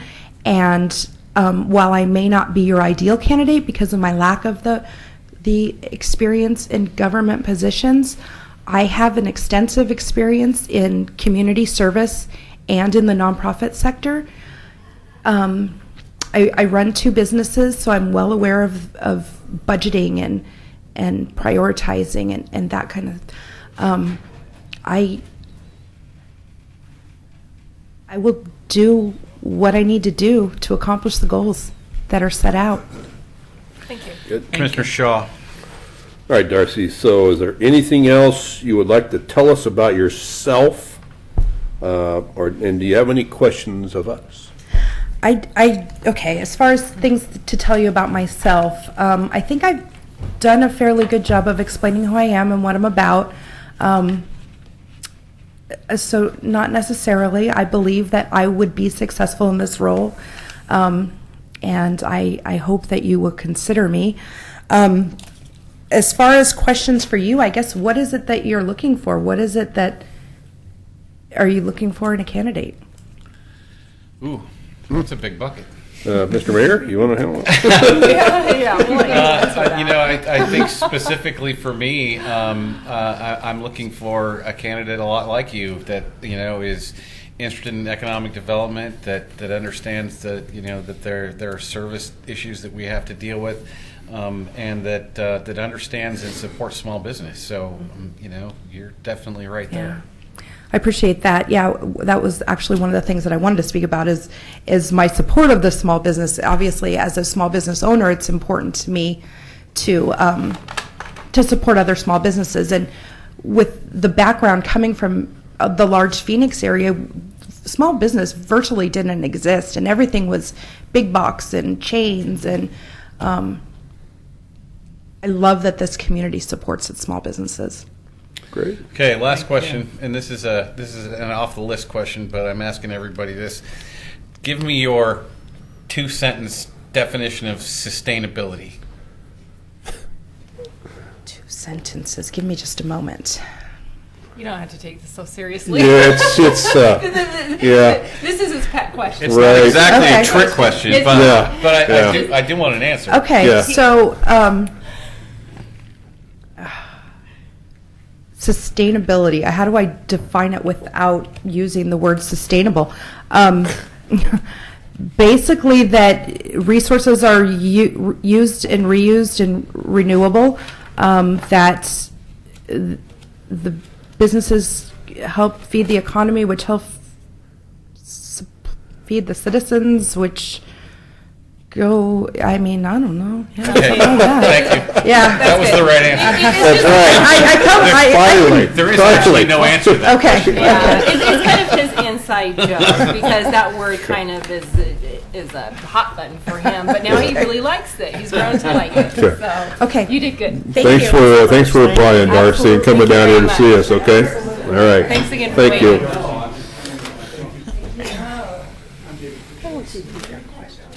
All right, no, it's tell him. Your buddy. You gotta have fun.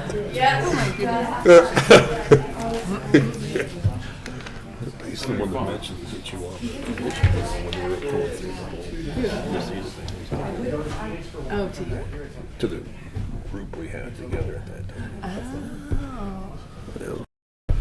Jesse Bus, how are you, man? Can't have fun. Good. That's Good. right.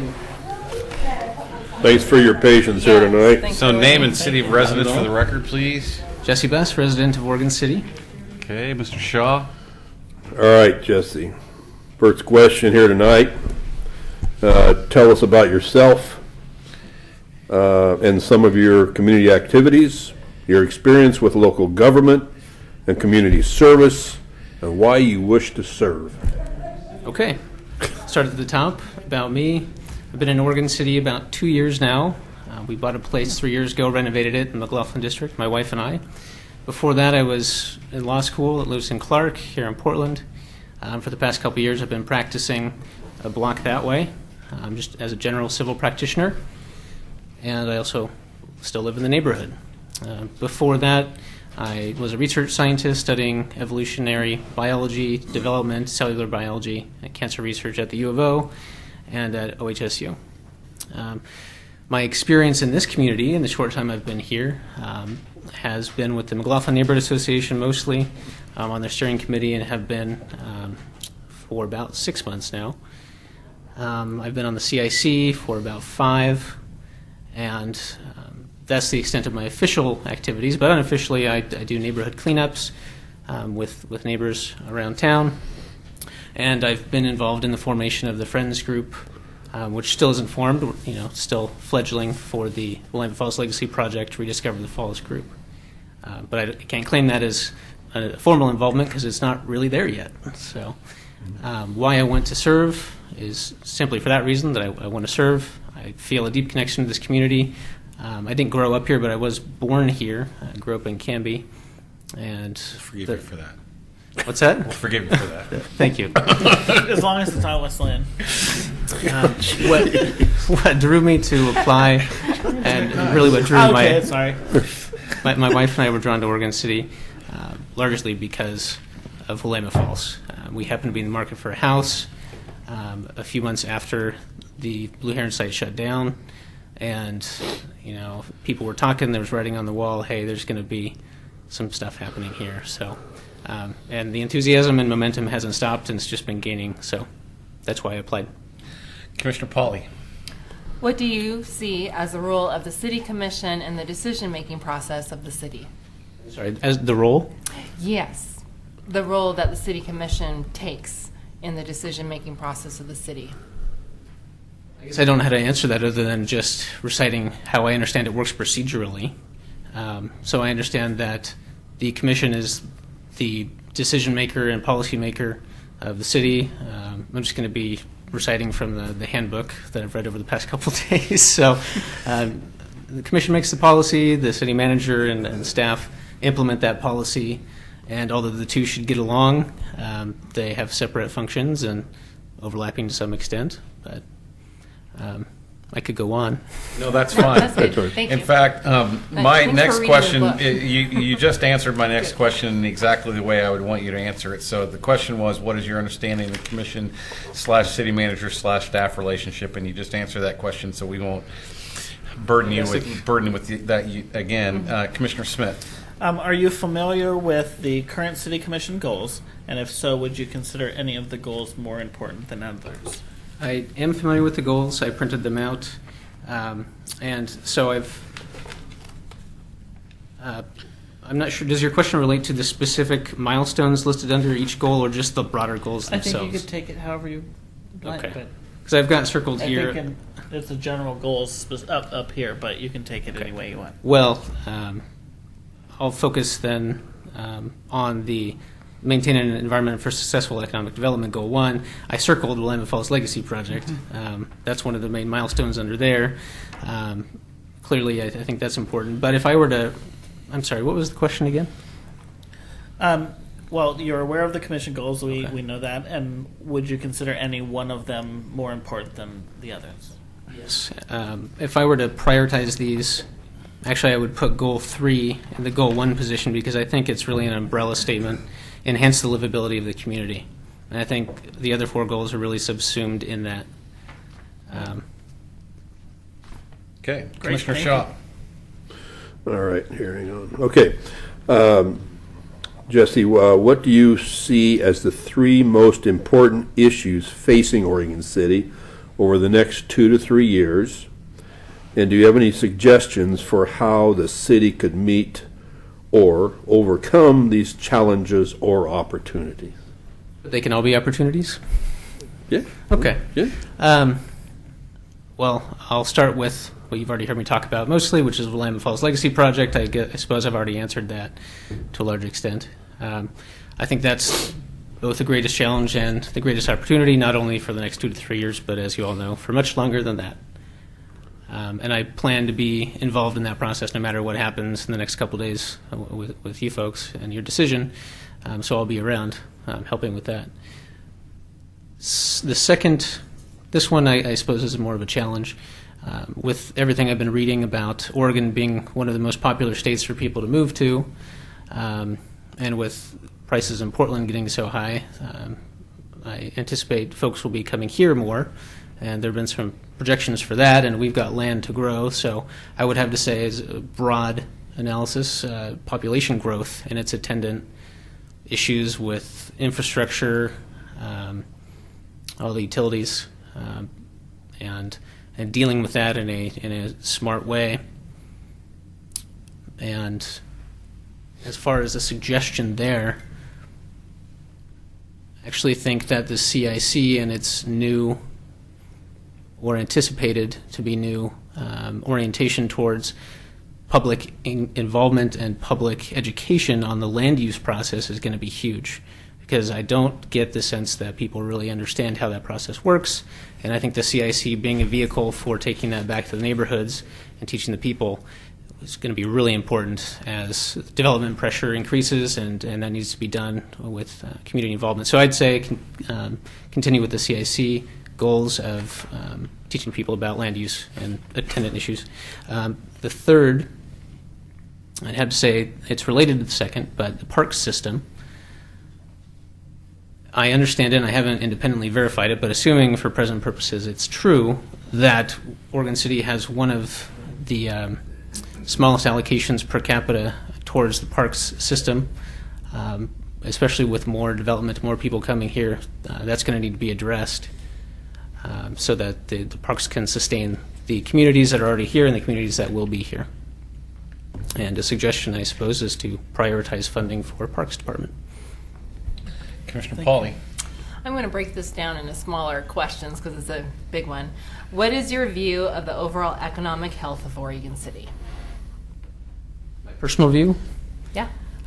Well, only having been here a couple of years and living in Washington County most of my life, I can only speak to recent years, but it seems to me, in a word, that is trending. In 2 words, is trending upwards. And that gets back to why my wife and I moved here again.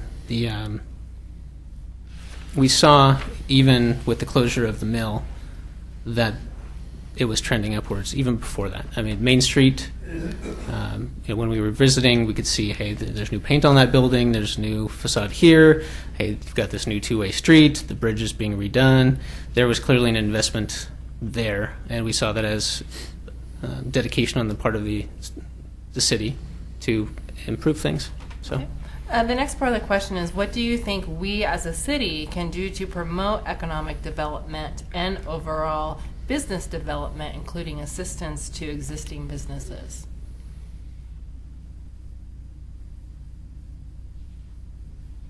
This isn't my area of expertise. I do have a minor in business administration, but not economics.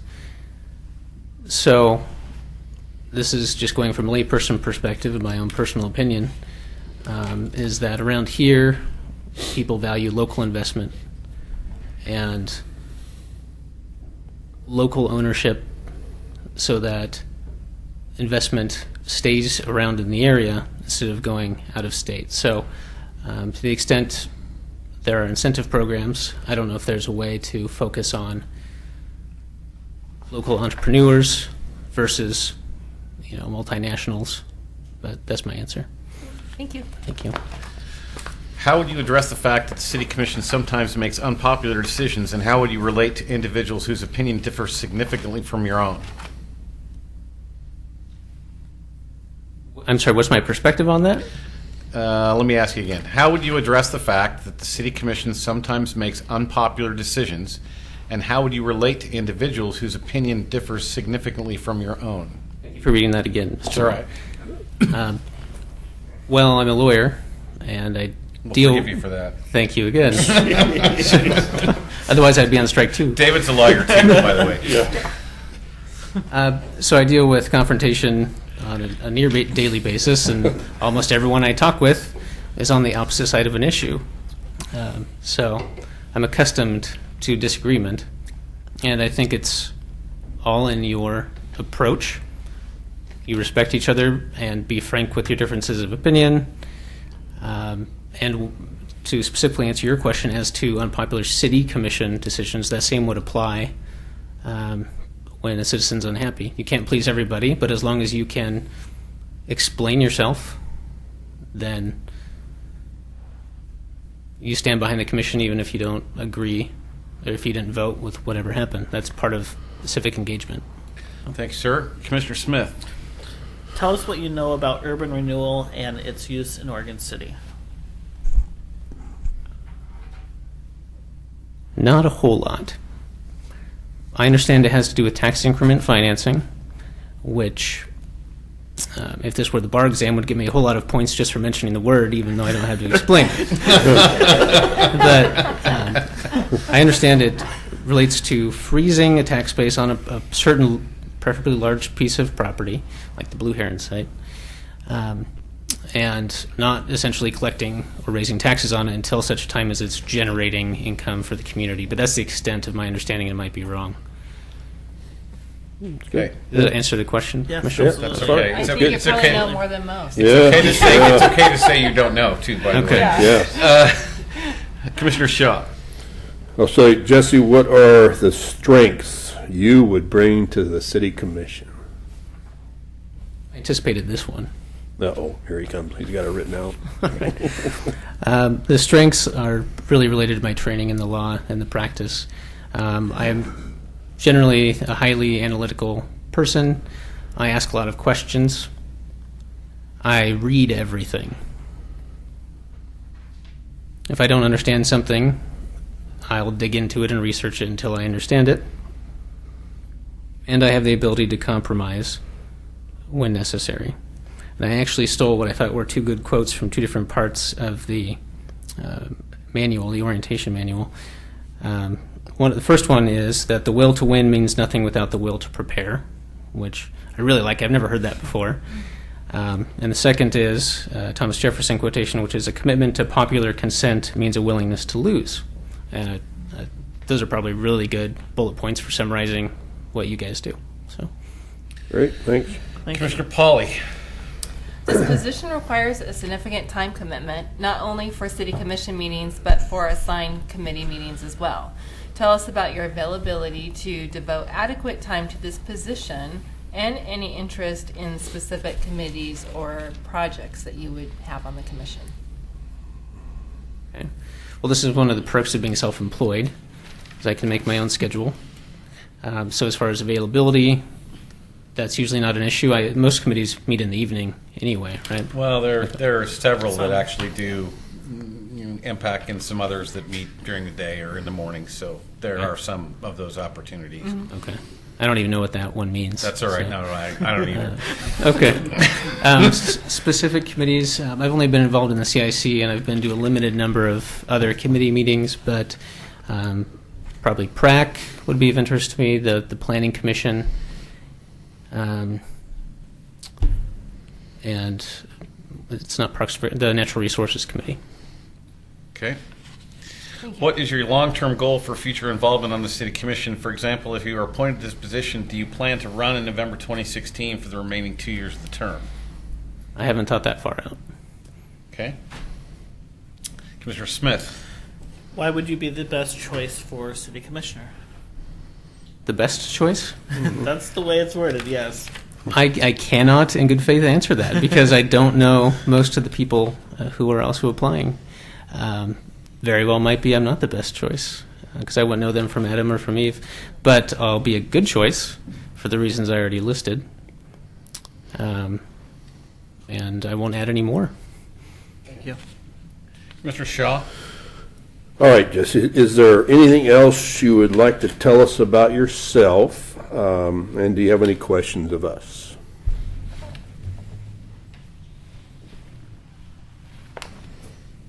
I don't have anything else to tell you about myself, but I did have a couple questions for you.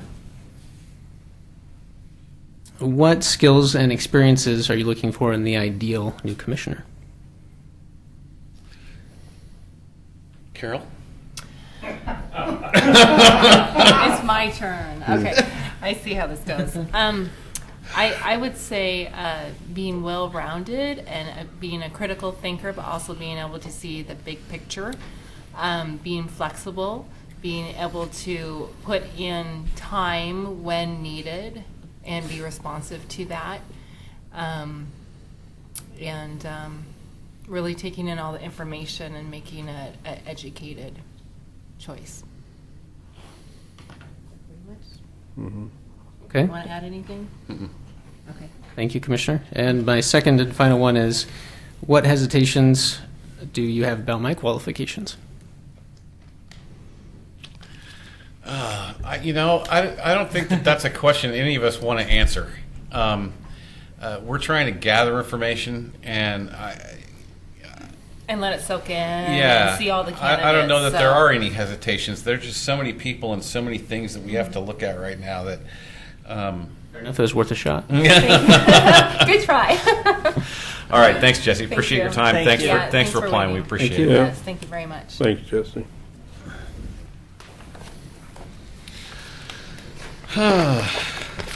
Okay. Next up is apparently Timothy Christopher.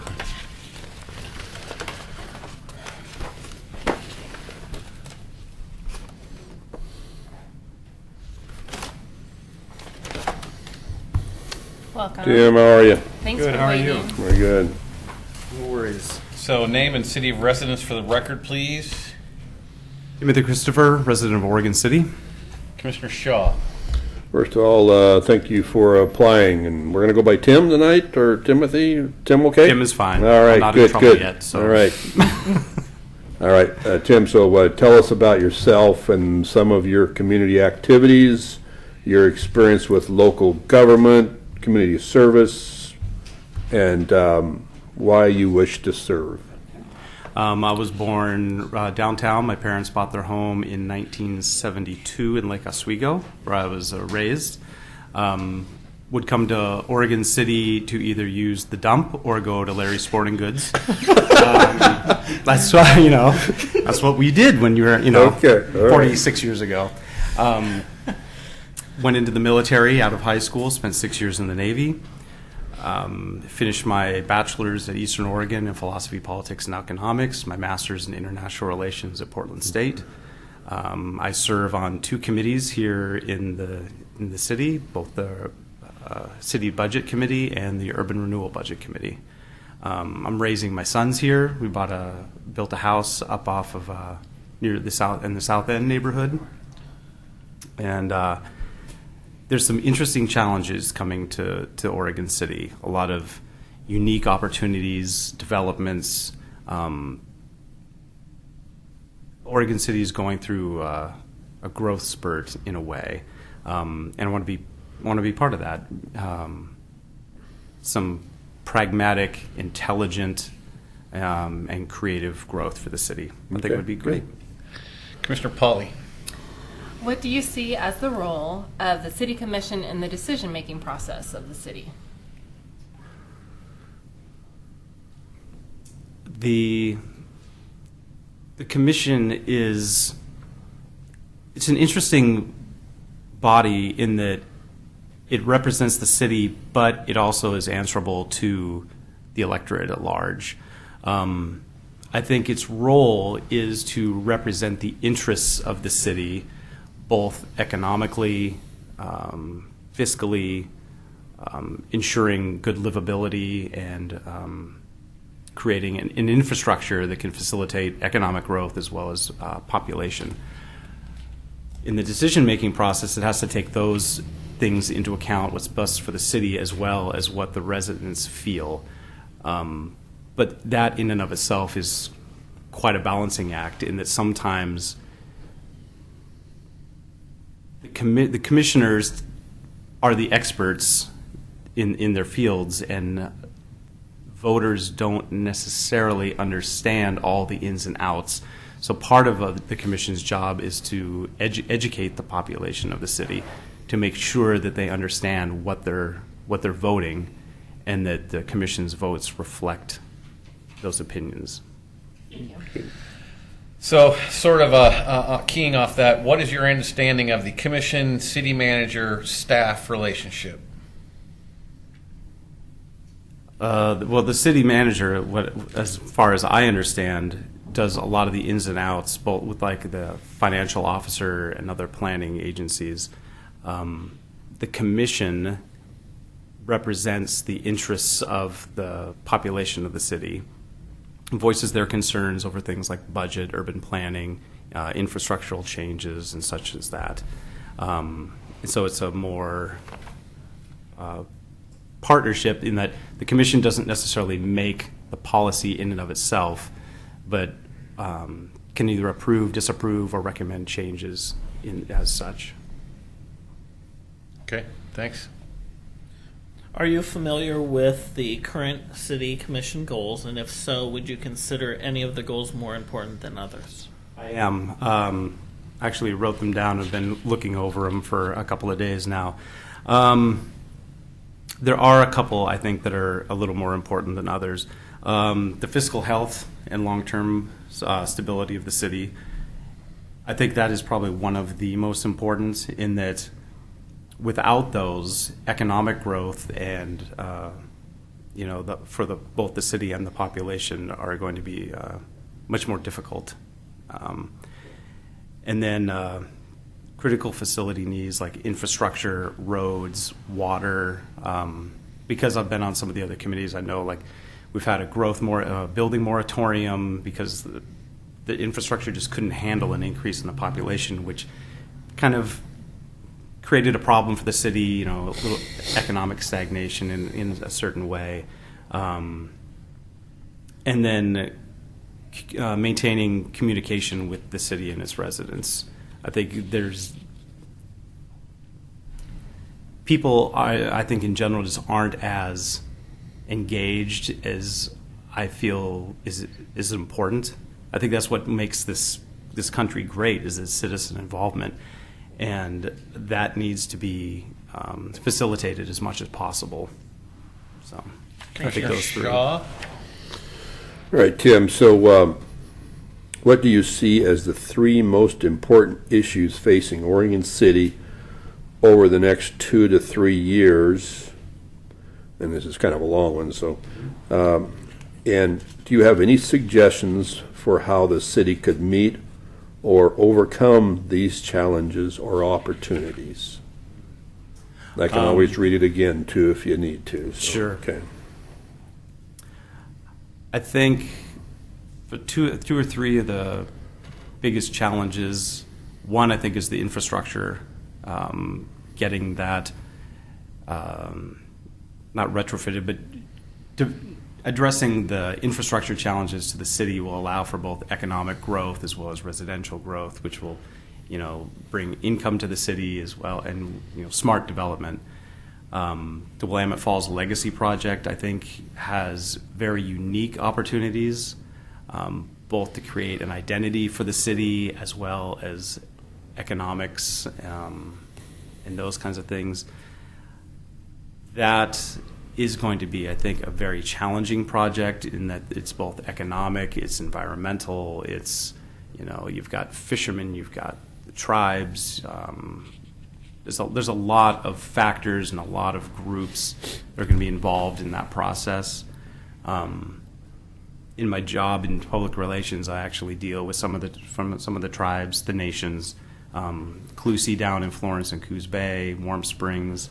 And so their way of going about business change or business is very deliberative in that they take their time.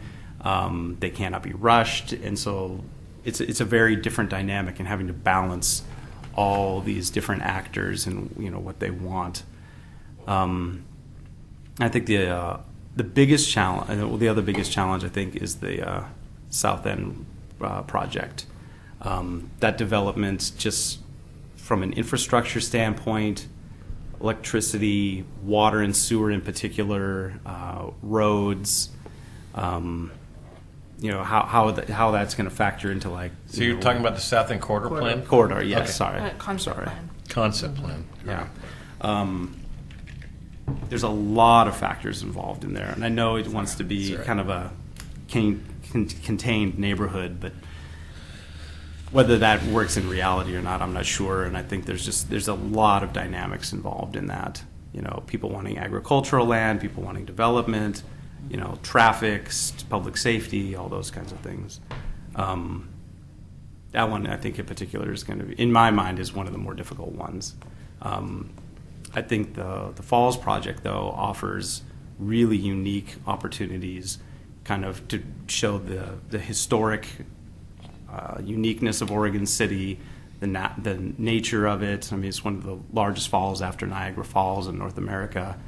And everybody I know that I speak to about the project is really excited about it. I think that's a very unique project that offers a lot of opportunities. Thanks, Tim. Commissioner Pauly. What is your view of the overall economic health of Oregon City, and what do you think we as a city can do to promote economic development and overall business development, including assistance to existing businesses? I think, well, because I'm on the budget committees, I think the overall health is actually very good. I tend to be not risk averse, but pragmatic in my financial outlook. And so I know when they project 5 to 6% growth, they budget for less than that. So if there is a drop in revenue, the projects can still be fully financed, which I think is a very smart way to go about business. And, I agree with that completely. I think Oregon City is in a stage that other cities in the surrounding area had 20 or so years ago because of the growth moratorium, and that we're a little bit kind of behind on some of, like the Lake Oswego I-5 corridor. They've been working on that project 25, 30 years. And so we're there. And so I think some financial and tax incentives to help businesses grow and develop, I think, are appropriate. I don't necessarily think those need to be long-term, but I think like an initial phase to kind of not catch up, but I think because we're in that development phase, I think those are appropriate in the short term.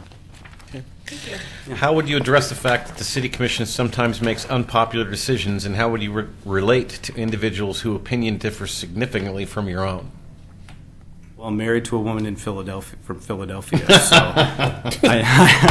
I know about strong-willed people. I actually understand.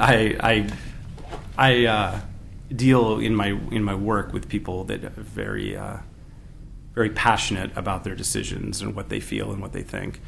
I think when most people are, if you speak to them in a respectful manner and educate them about some of the policies and the realities of how the decision-making process went about, most of them, if not necessarily change their mind, or at least agreeable to it and respectful of it.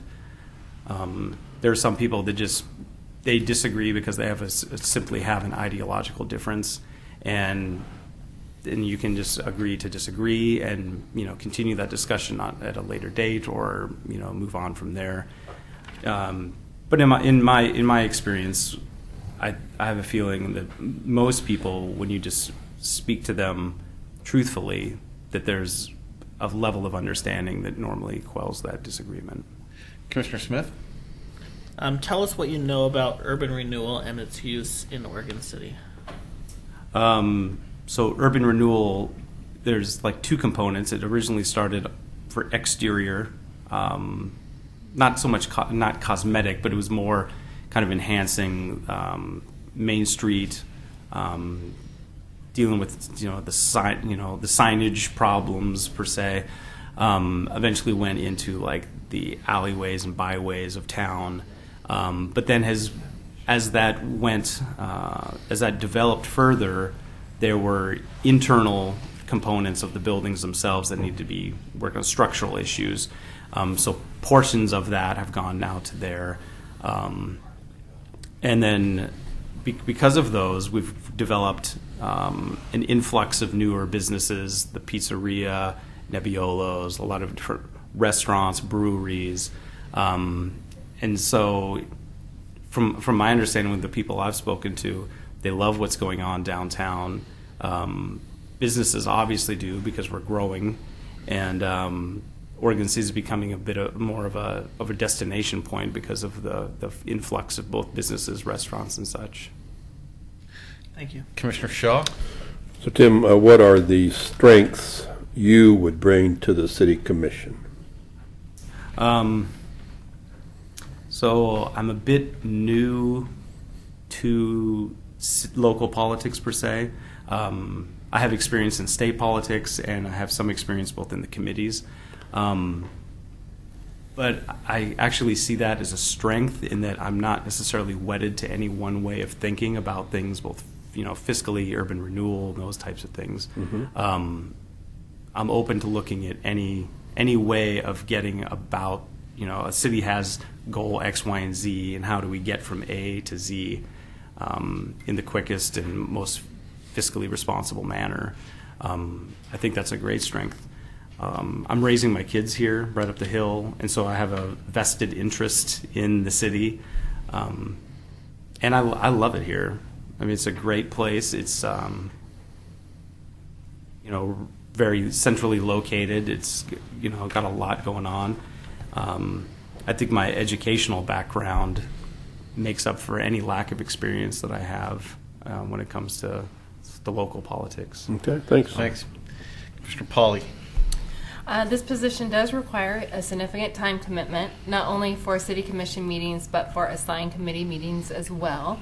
Tell us about your availability to devote adequate time to this position, and any interest in specific committees or projects that you would want on the commission.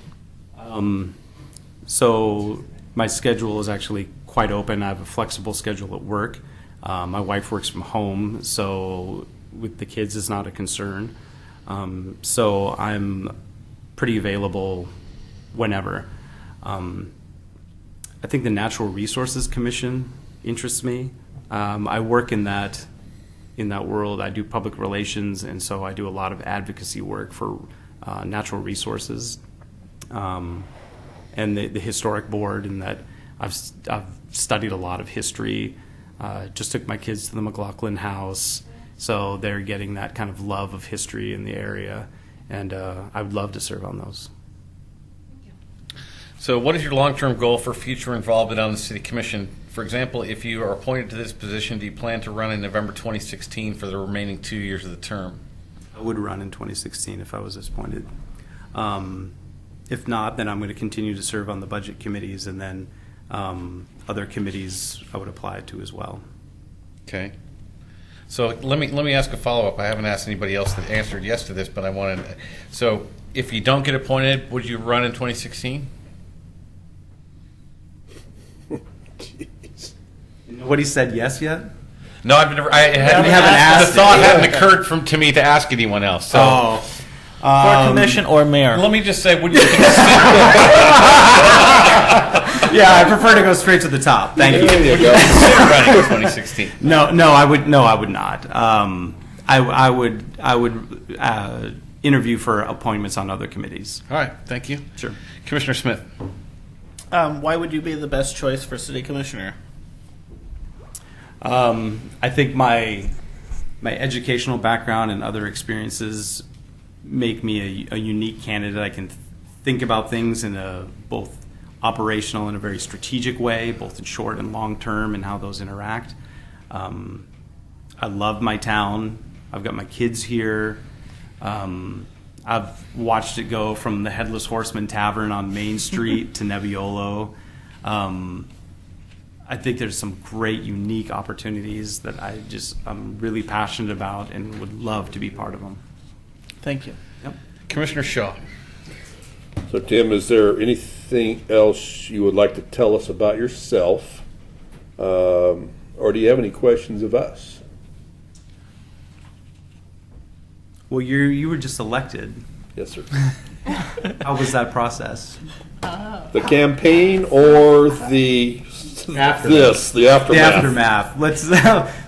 Let's do both, because I've been involved in both campaigns and the aftermath. All right. Of which it wasn't positive. But so what I found out, Tim, was that through the campaign, there's like 3 different types of individuals that will try to, that would want to run for office. And there's the people that, like the social implications. I'm a city commissioner, I'm a mayor, and can, would like to just kind of wear that badge, But there's also the person that comes in here with a grudge, has a little chip on their shoulder that they're going to take care of something here.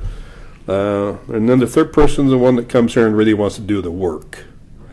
But what I found out is that we all kind of carry a little bit of each of those. I mean, we're all here to do the work.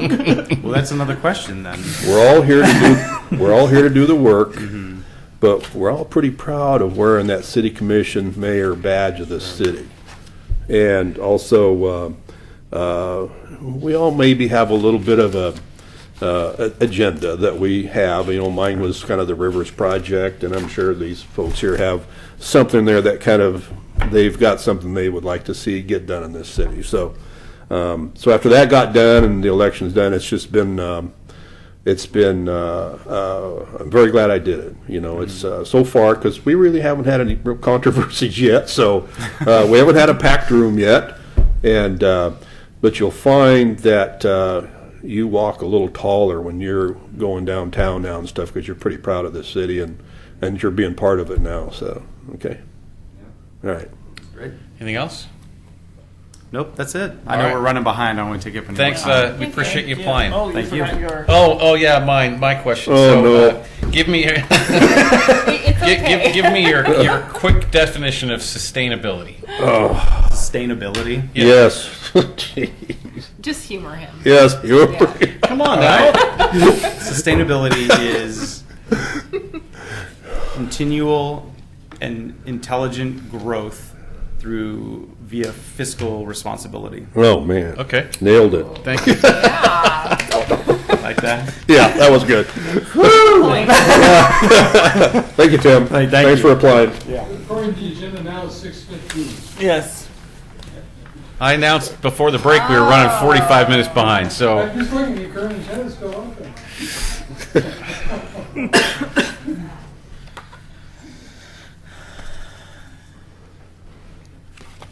All right.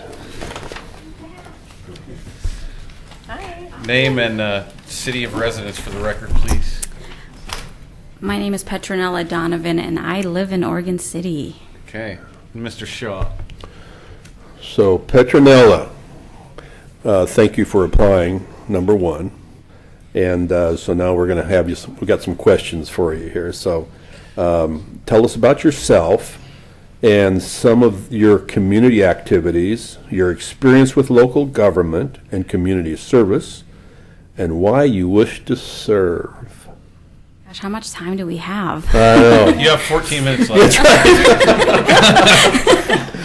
Oh gosh. Well, let's see. Where do I start? I've been in Oregon City for 23 years, but for the record, I'm still 21.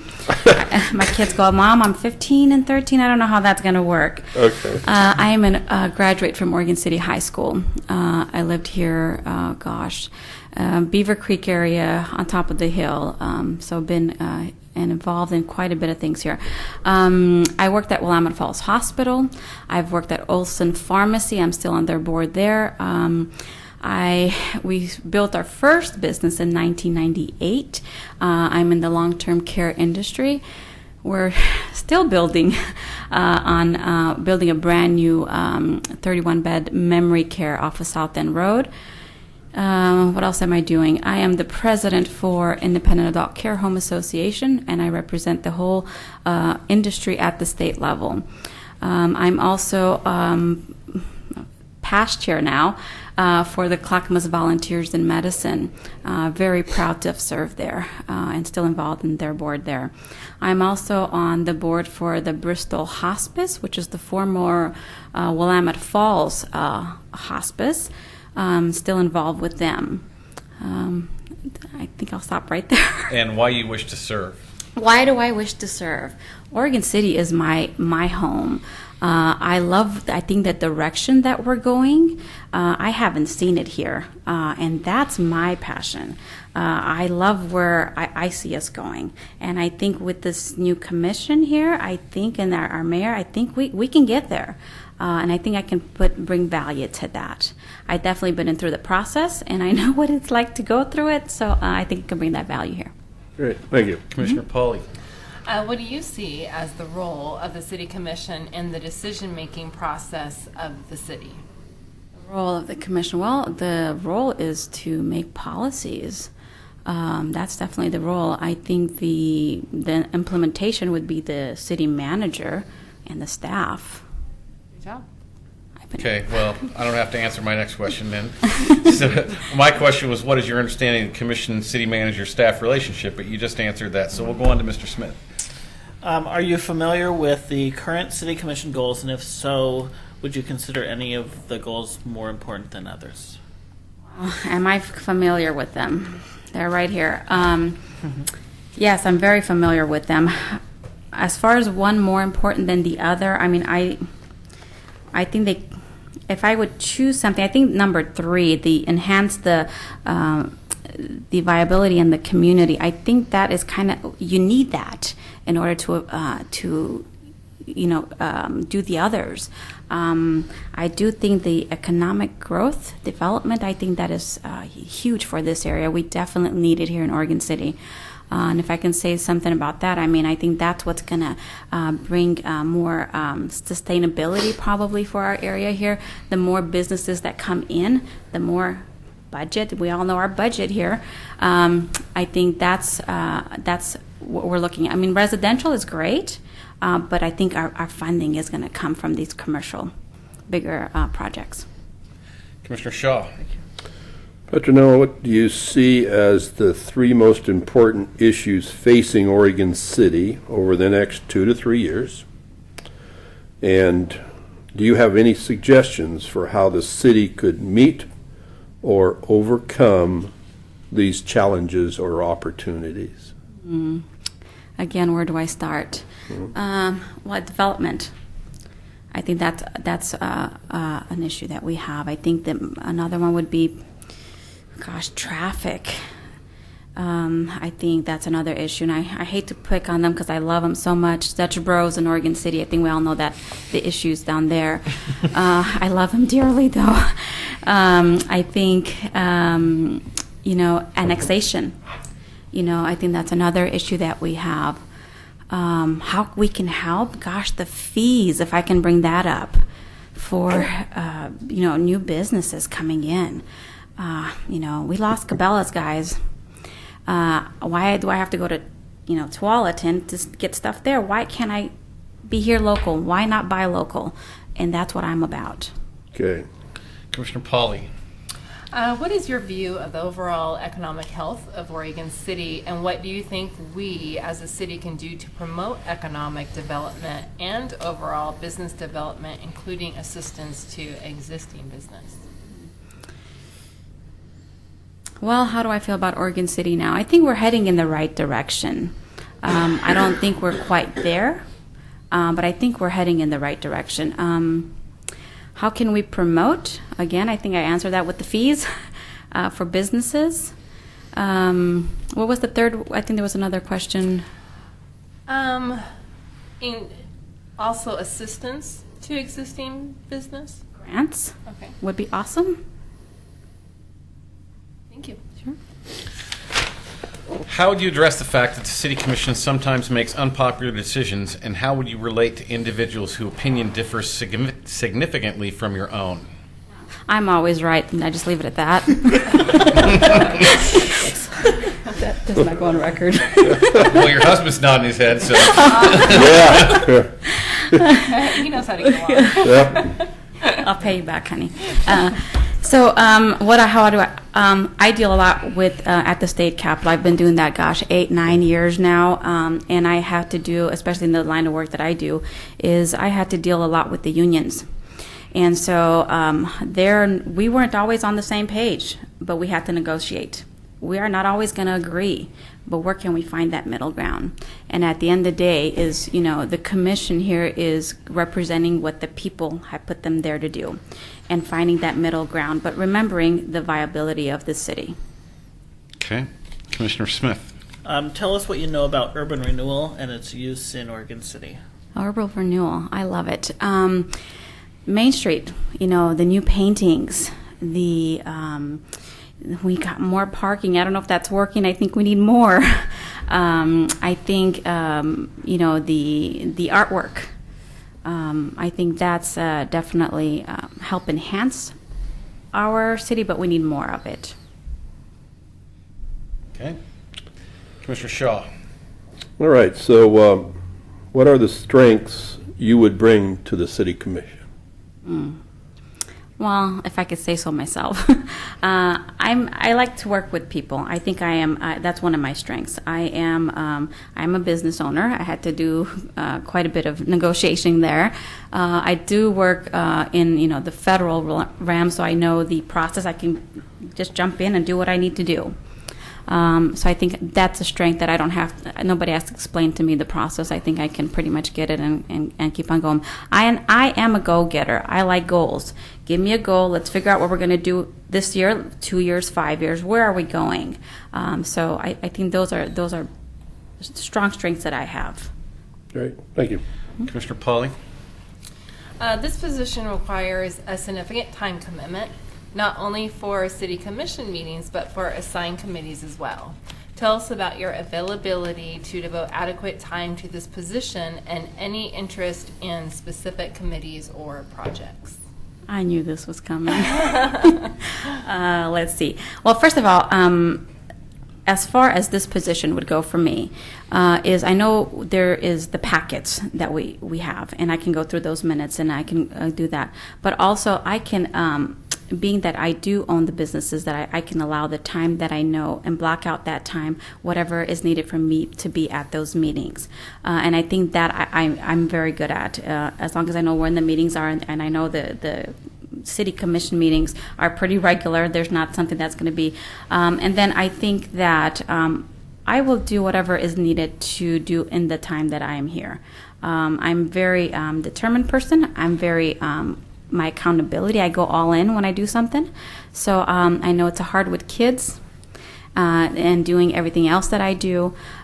When I made this decision, I did bring it off to all of the things that I do, and I told people how would they feel if I stepped out of the main light, and they all said that they would come in for me. So I don't see one over the other. So there are, so I was going to ask you that question actually. Are there things in your schedule that you can cut out or you're considering to cut out or have you had that conversation with yourself? I did have that conversation, and yes, there would be things that I would have to let go, yes. Thank you. But the second half of that question we didn't really hear about. So are there yes. interest in specific committees or projects? Development. I think that would be a huge one for me. Okay. What is your long-term goal for future involvement on the City Commission? For example, if you're appointed to this position, do you plan to run in November 2016 for the remaining 2 years of the term? I would be honored, yes. Okay. Commissioner Smith. Why would you be the best choice for a city commissioner? Would I be the best choice? Gosh, there's so many good choices. You guys have a work to do ahead of you. I mean, I know quite a few of those people out there, people that have been in this before. I think I bring value as far as the process. I am a business owner. I've been through it before. I think that's what we need here in Oregon City to move forward. I think I have that experience. I know quite a bit of business owner. I'm also with the chamber. And so I'm very involved locally. I bring that, and I also bring in, I think, the process also. Thank you. Commissioner Shaw. All right, so is there anything else you would like to tell us about yourself, or do you have any questions of us? Well, I don't have any questions or anything else that I would add. I think it's just an honor for me to be here, and thank you all for stepping up. I mean, this is a great time for Oregon City, and to be in this, time period here, I think you guys are doing a fabulous job. Thank you. Thanks so much, and thanks for applying. Last question. Give me your definition of sustainability. Sustainability. Is that a question? Sorry, did I say that out loud? Yes. Thank you. That's good. You got it right. Sorry, Mayor. That's all right. Yeah. Sustainability. Well, if I could just take that word and kind of use it for Oregon City, maybe using the resources that we have here locally. I think that would be my answer. Thank you. Good. Thank you. Thank you all. Thank you. We're going to take 3 minutes. I don't know about the rest of you, but I need to see. Yes, dear. 3 minutes. We're going to come back to order. All right. Ms. Gordon, would you like to come forward, please? You look so comfy out there. I do. Yeah, you just want to work from there? You're okay. All right, how are you? Good, thanks for having me. So name and city of residence for the record, please. Okay. Ray Gordon, Oregon City. Commissioner Shaw. All right. Welcome, Ray. Thanks for applying. Thank you. Okay. Thank you. So tell us about yourself and some of your community activities, your experience with local government and community service, and why you wish to serve. Why I wish to serve. Yeah. All right, so 10 years ago, I moved to Oregon City. And growing up, I moved 15 times by the time I was 17. And this is the first time I've ever felt totally home. And it's just the most incredible experience. So I got involved as an Hill and Dale neighborhood chair. Thank you, William. Thank you for twisting my arm. I hate to ask how that happened, but I think I know. Suddenly, I showed up. And I was voted in somehow, and that was an incredible experience. Because the big experience about that is I went to the CIC, to the council, and we did a roundabout where everybody spoke about how they see their partnership, or not partnership, but how they see their relationship with the city, and everybody had something to say. And I never heard once somebody saying partnership. So I brought up, when it came around to me, I said, well, I want to feel like I'm a partner. So that's how I started into community service here not ordered by the court. And I'm just saying, I just have to say that. I'm a square in the round world. Yeah. And Maybe I'm going to change my question. Community services. Oh yeah. Okay. So I did that, and I just wanted to bring, my background is tourism and tourism marketing. For 10 years, my whole incredible experience of marketing and tourism is building partnerships. Build partnership between restaurants and lodging, not going in as you're in a competitor. And I brought that to the Hillendale neighborhood, and then I became the McLaughlin neighborhood. What happened is I bought a home for the first time. Never thought I'd be a homeowner, and they're fully solidified, feeling totally at home. So my experience, being on the Parks and Rec Advisory Committee, Hillendale neighborhood chair for 2 years, and then McLaughlin neighborhood for a year. But also, you asked about, my community background. From the time I was really little, my mother was a Red Cross disaster coordinator for Orange County, and I would go along to there'd be fires going on. I'd be at the canteen, so I was instilled from an early age helping out. And then also, she was a code enforcement officer and a dog control supervisor.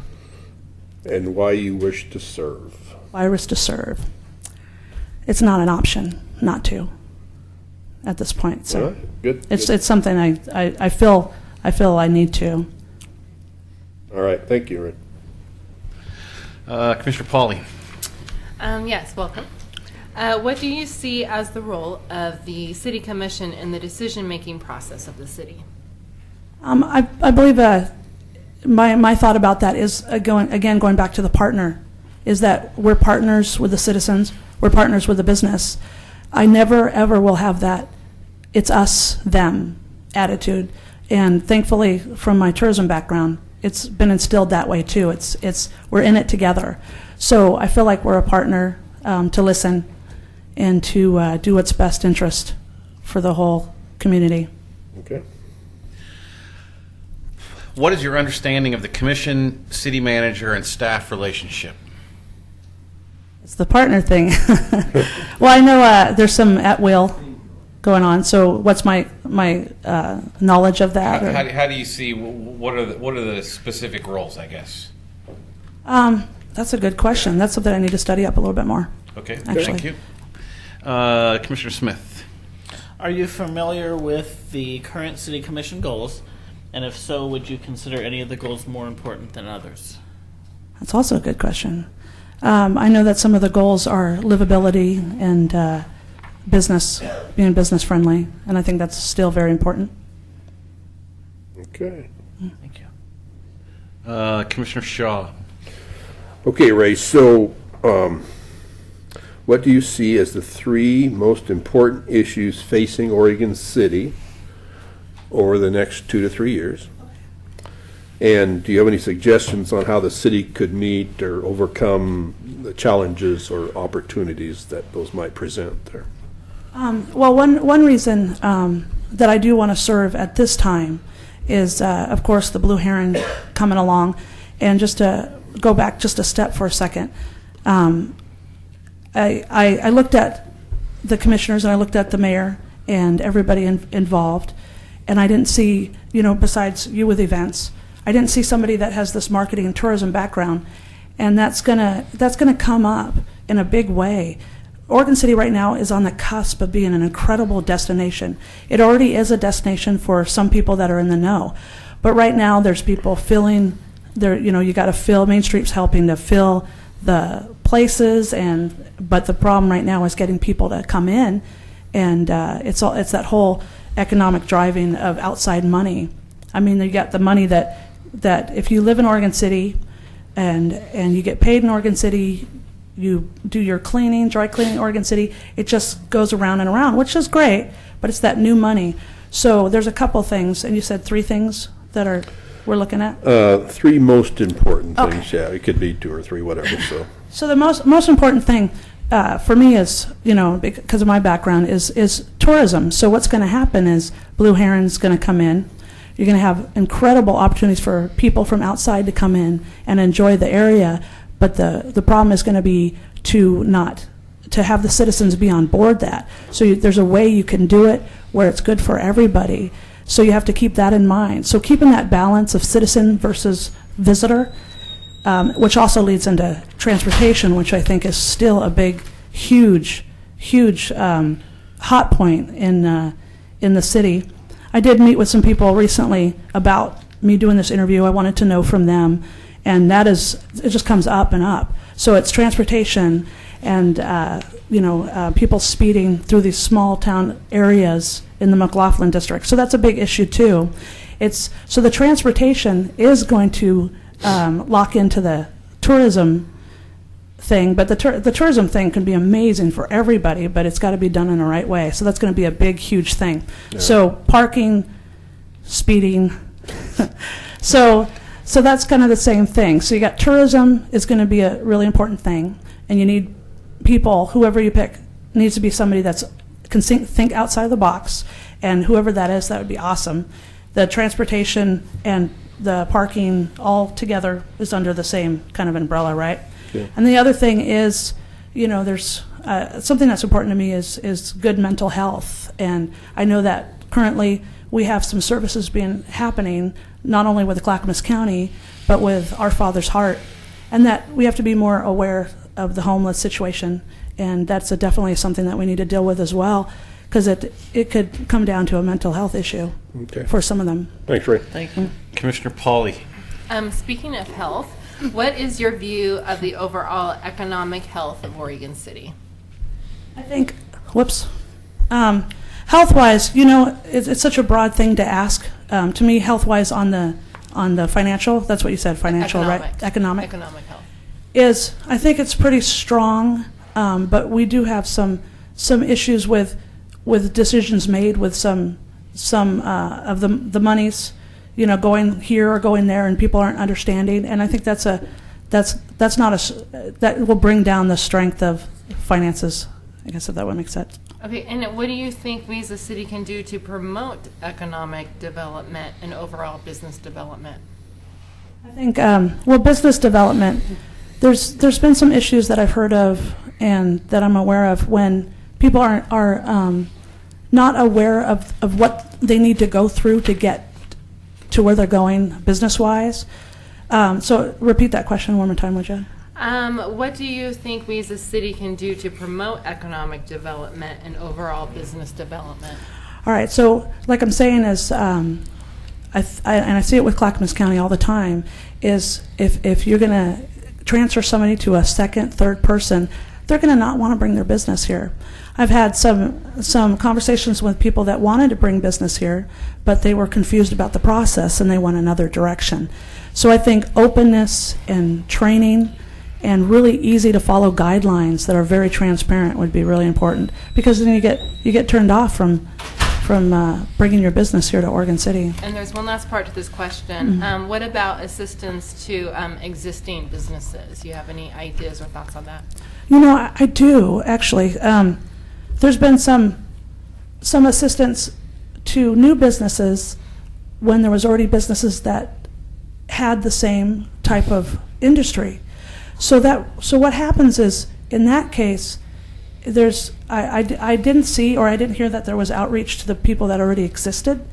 So then it's kind of that new penny or that new shiny object thing. Mm-hmm. And I know it happens. A new person's got some great experience and great excitement, but when you bypass who's already been there, it's like, punishing is not a strong word, and this isn't my strong word. I don't know as much as what happened in those situations to make a judgment, but I do know that sometimes you have to give some attention to who's already existed, who's already trying to struggle and make it work, instead of putting so much into the new business that's doing the same thing. And it's back to that partnership. They could help each other. It's okay if there's more. It's like restaurants. There's so many restaurants, but if you think of it as a partnership, everybody's going to win. So that's I think one issue that I've heard about and that I've actually seen myself. So thank you. Thanks, Ray. How would you address the fact that the City Commission sometimes makes unpopular decisions, and how would you relate to individuals whose opinion differs significantly from your own?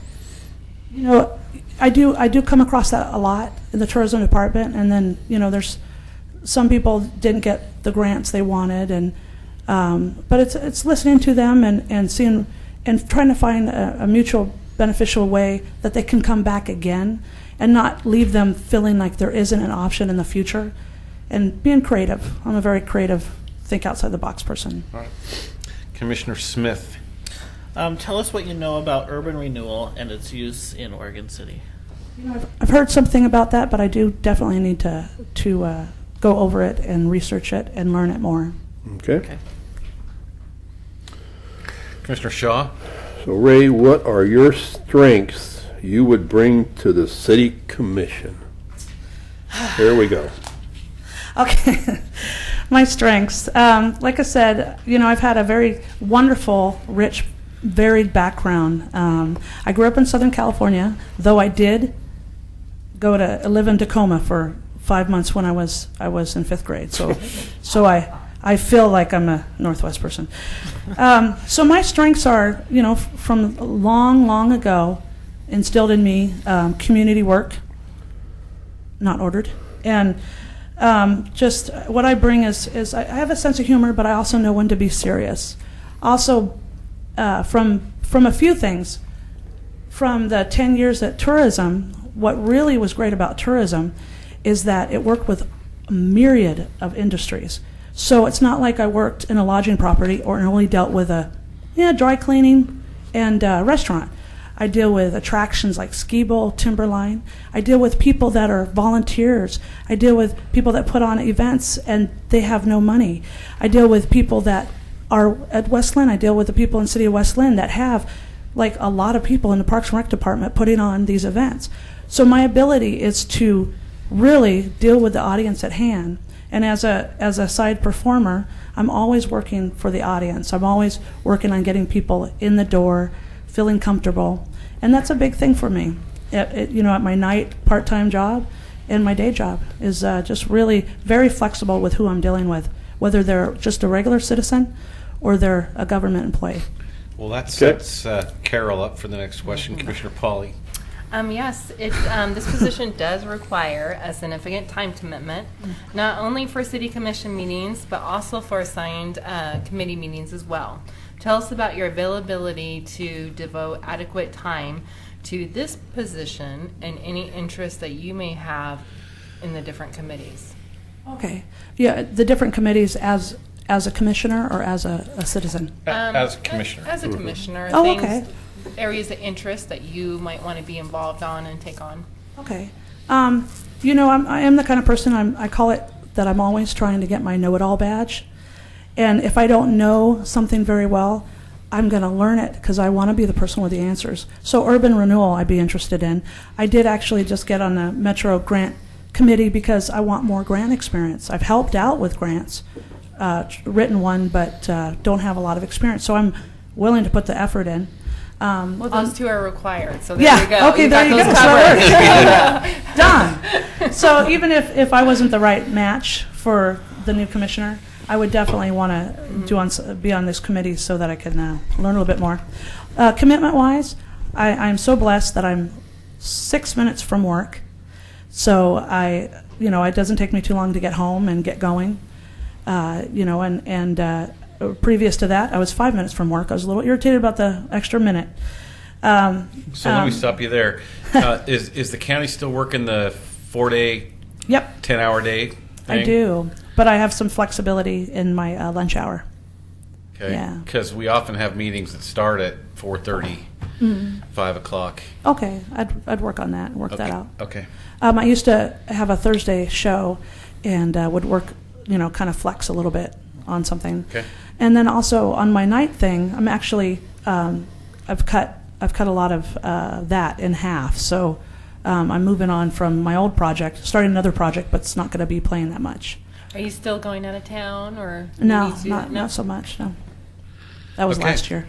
It looks like you had fun. I did. I knew that I wanted to do that, and I knew that I had to get that out of the way before I did other projects. So I did it. Went out of town. And I don't have plans this year to really Okay, so what is your long-term goal for future involvement on the city commission? For example, if you're appointed to this position, do you plan to run in November 2016 for the remaining 2 years of the term? I would plan if I felt like I did a good job and I felt like people wanted me to run. Okay. Commissioner Smith. Why would you be the best choice for city commissioner? It's not just my smile. What? I wasn't going to apply, but then I did look at the 6. I had seen the 6 people that had applied, all great people, but I didn't really see that tourism component. And I think tourism is a very interesting animal. You got to think outside the box. You got to think like everybody's your friend. It's more like a hydra than an ant. Yeah, it is. But the ability to bring in money like that and to be able to help your businesses through bringing them visitors, and that the fact that it's outside money, to me, I really do feel like, this is becoming a destination. I think we need to have the citizens involved in making it a destination. And also in my background, for 6 years I did live in Hollywood, California. So I know what it's like to be over the top destination. We cannot be Hollywood, but we can be an incredible destination, and we need somebody on the board that can think like that, that could roll with that, and also help the citizens embrace that. Because if they don't embrace it, it's going to really cause some issues. Okay. Last question, Commissioner Shaw. All right, Ray, so is there anything else you'd like to tell us about yourself, or do you have any questions for us? I just really appreciate you guys, and I think each one of you brings so much to the table, and I would like to be at that table. Okay, thanks very much. Thank you. And I'll do dishes. Thank you for your patience tonight here. No problem. Okay. Thank you guys so much. No. I can throw it now, right? Thank you, Ray. Well, I had a good dinner. It wouldn't be Thanks, bad. Ray. Thank you, Ray. Thank you so much. Hey, you. Good to see you. I'm so excited. Hello, welcome. Hello. Thanks for waiting. So just to be clear, I had an ex parte contact today with Renata. She's the economic development person in Canby, and we're looking at some new spaces. Oh. So, Okay. go ahead, Renata. Happy to be Just here. name and city. My name is Renata Mengelberg. I've been an Oregon City resident for 15 years. Okay, great. Commissioner Shaw. All right, Renata, tell us about yourself, some of your community activities, your experience with local government and community service, and why you wish to serve. That's a big question. I know it is. All right. And you got 2 minutes. No, just right. About myself, I've lived in Oregon City 15 years, worked here for 10, so have been an observer and a participant for over 25 years. I served on the Planning Commission on the planning for the McLaughlin Corridor. It's been great to see it being unfold and be developed on the Beaver Creek Road concept plan. I'm an elevated reader on the library committee there, and I've just been involved throughout the years in Oregon City. I like to give back and be involved in shaping the community. Let's see, I was born in Germany. I've lived in this area for most of my life. I have a 27-year career in economic development at Clackamas County for 24, and in the city of Canby now for 4 years. So know a lot about business development, supporting a healthy business climate, business recruitment, that kind of thing. I currently serve on the Urban Renewal Commission with many of you. It's been a lot of fun, and I enjoy that. Mm-hmm. And why I wish to serve, I think Oregon City as right on the cusp has so many exciting things. So being involved at a policy level, a decision maker level, making sure that all of these great projects come to fruition in the best possible way is something I want to be a part of. With, of course, the Wyant Falls Legacy Project, the Cove Project, hopefully something on the landfill, the library, the police facility. There's just a lot on your plate right now, and I'm eager to help and bring my development and business perspective to the table. Commissioner Pauly. What do you see as the role of the City Commission in the decision-making process of the city? The City Commission is the policymaker. They weigh all of the information that expert staff provides them. They weigh what they are hearing from their neighbors, the community at large, what they think is in the best interest of the community. They weigh the various initiatives and projects and try to come to the best decision for the short term, but always in the best interest of the long term to keep the city moving forward. So you're the eyes and ears, the representatives of the community, and you provide direction to the staff to implement your direction. This is a key question for you because of your staff position in Canby. So what is your understanding of the commission/city manager/staff relationship? I'm very familiar with that. So staff are the technical experts in their field, and they implement the day-to-day business of the city, and they advise the commission on the situation, the options, their recommendation on what might be in the best interest of the city. The commission makes the decision. So there's the technical staff that report to the city manager. The city manager directs staff based on your direction. He also alerts you to key issues or concerns that he's hearing that he feels you should be aware of. And he steers the ship in the direction that you tell them to go. So I'm going to do a follow-up on this because of your unique position.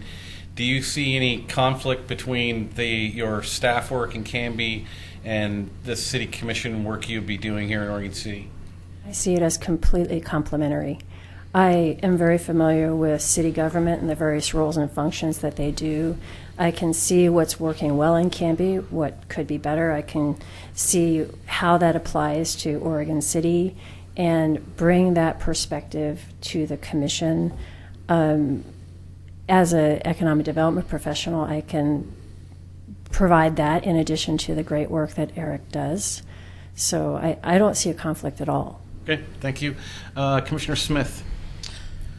Are you familiar with the current city commission goals? And if so, would you consider any of the goals more important than others? I'm, of course, very biased, but I think the economic development goal is the best and most powerful, appropriate goal you have. Okay. But they all are very appropriate, and together they provide good guidance for the city. Thank you. Commissioner Shaw. Well, what do you see as the three most important issues facing Oregon City over the next 2 to 3 years? And do you have any suggestions for how the city could meet or overcome these challenges or opportunities? Well, the biggest, most exciting opportunity, of course, is the Willamette Falls Legacy Project, and making sure that that meets all the potential that it is bursting with.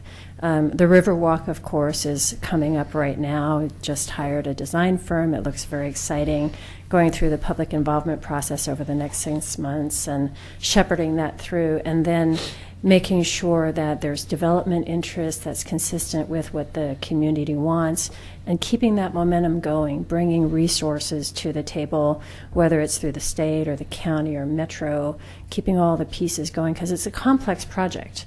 And the wheels could fall off in so many different ways, but I would say that's first and foremost the biggest opportunity for the city. I think the moratorium is a real problem. I understand that there is a plan in place, that there's funding, that they're on it. Mm-hmm. That's very encouraging, but you can't underestimate what a black eye a moratorium gives a community for developers that are looking, for investors that are looking. And so getting that fixed as soon as possible is really important. Mm-hmm. And then I think another issue is nailing down the funding for the police facility. I think the approach you have outlined would be very sellable to the community. It's a 15-year commitment, $550 a month. That seems reasonable. It's flexible. It sunsets. So I think it's a winning strategy, but it's an important facility, something the community's wanted for a long time. And getting that through is pretty important. Okay, thank you. Commissioner Pauly. Yes, what is your view of the overall economic health of Oregon City? And what do you think we as a city can do to promote economic development and overall business development, including assistance to existing businesses? Let's try to keep that to 10 minutes or so, okay? That's really hard. Well, I said the whole question at one time, so Yeah. I know that you know this All right. area. So I think the economy is really picking up and that it looks great for Oregon City. It's been very encouraging to see all the reinvestment in downtown, to see the Cove project gaining momentum. That's housing, but there's definitely a business component in the future. I'm hopeful that the A project on the landfill site gets resurrected because that would be huge in terms of job creation and assessed value and transformative for the downtown. If all those three projects happen, the Legacy project, the Cove, and the landfill, it would be a game changer. Any one of them would be a game changer, but all three would be phenomenal in making Oregon City a regional player. Eric has done a great job in adding more tools to your toolkit. I was really impressed to see that you have now an enterprise zone that's really important in helping attract businesses. You have a vertical housing tax credit that'll help incentivize mixed use. I think over the long term, getting the Beaver Creek Road concept plan implemented, getting some more industrial land, some more employment land in the city, I think that's the biggest downfall, is that you really don't have very much product to sell. You don't have a lot of buildings, you don't have a lot of land, and so that makes it hard. Mm-hmm. Thank you. How would you address the fact that the City Commission sometimes makes unpopular decisions, and how would you relate to individuals whose opinion differs significantly from your own? I think that's what leadership's about, is looking at all the information, listening to all the input you receive from the people that come before you, listening to your neighbors, your business constituents, and trying to find a middle ground, trying to find a implementable solution that works in the short term but doesn't compromise the long term. And so if in your mind you feel like you've really made a good decision, taking all that information into account, you should be able to explain it to people that ask. And I would say the first approach would be able to listen very closely to what they're saying and understand where it's coming from, and then to address it through their lens, to focus on the part that is most important to them. And that listening and framing the answer goes a long way in trying to build support. Okay. Commissioner Smith. Tell us what you know about urban renewal. All right. Do we have to ask this question? Where are we going here? Before we do anything, we're sorry. And, so read the question. And its use in Oregon City. Tell us what you know about urban renewal and its use in Oregon City. Well, I do work for an urban renewal agency, and they pay me, and I implement urban renewal projects, and I write the urban renewal annual report, and I prepare the budget, so I know quite a bit about urban renewal in general. And in Oregon City, you've had two urban renewal districts, actually, one on Red Soils that sunsetted a while ago, and now you're the one in downtown that extends to the Cove, to the landfill downtown, and 7th Street. It's been in place since 1990. It's done a lot of great infrastructure projects. The 7th Street beautification project is a great success. A lot of the programs that you have downtown, the facade improvement, the building rehabilitation grant has been really successful and transformed your downtown. You're using urban renewal to leverage investment on the Cove. Urban renewal is a tool to be able to use the frozen base and the increment to reinvest in that area to address blight. And blight can be a lack of infrastructure, it can be revitalization efforts, beautification efforts, and Oregon City's done a great job with its urban renewal district, but there's still a lot more that could be done. And the bonding is a large component of it, and I know that's been controversial for Oregon City in the past, but hopefully we've gotten past that. Thank you. Commissioner Shaw. So, what are the strengths you would bring to the City Commission? That's it? Okay. I'm sorry. It's a one-part question. Sometimes it's done. He gets all the one-part questions. Mine are like 3 parts. Okay. I think I bring a pro-business, pro-development, pro-economic development perspective through many years of experience in my profession. I've also been involved on the planning side, serving on the Oregon City Planning Commission. I was on the Metro Technical Advisory Committee, which focuses on planning and transportation, for about 7 years, so I have that regional perspective. So you're on Oregon City Planning? I was on the Oregon City Planning Commission for 4 years. Really? Okay. During the time that they developed the comprehensive plan, so I got to understand and frame the vision for the community. Also, during the time when the controversial Walmart decision was happening, and converting Malala Avenue to 3 lanes, so not a stranger to controversy or strong opinions. Let's see. I'm also very active at a state level and a regional level in economic development, so I can bring all those resources and tools and connections to the community and try to help on the various initiatives that we're involved in. Okay, thank you. Commissioner Pauly. Yes, this position requires a significant time commitment, not only for city commission meetings, but for assigned committees as well. Tell us about your availability to devote adequate time to this position and any interest in specific committees or projects. All right. I do understand the time commitment. It's council meetings at least 2 times a month and often work sessions and et cetera. And I'm on board with that. I think to be able to do a good job, you need to be out in the community and be involved. I do work full time, so the time I would have available would be evenings and weekends. I'm willing to do what it takes. In terms of various committees, I love the Metro Enhancement Grant. It's fun to give away money. It's fun to invest in projects that will make a difference in the community. I'm real excited about the library project and I'm part of Elevated Readers, so I'd love to be involved in that. I already serve on the Urban Renewal Commission and the Urban Renewal Budget Committee, so those would be the main things that would interest me, but if there were particular areas you wanted me to focus on, I'd definitely look at it. Okay, thank you. What is your long-term goal for future involvement on the City Commission? For example, if you were appointed to this position, do you plan to run in November 2016 for the remaining 2 years of the term? It's hard to say that now. Ask me in a year. I come into it fully intending to want to do that. It would depend on if all I see the potential of and how things are going. If I truly want to continue, I anticipate wanting to run. I think it would be a great experience. I think it's important to go through the exercise of meeting with the citizens and hearing what their concerns are to be able to reflect that back. So, yes. Definite maybe. Well, I would say a yes unless there's something really compelling that makes me change my mind. Okay. But I don't see what that would be now. Commissioner Smith.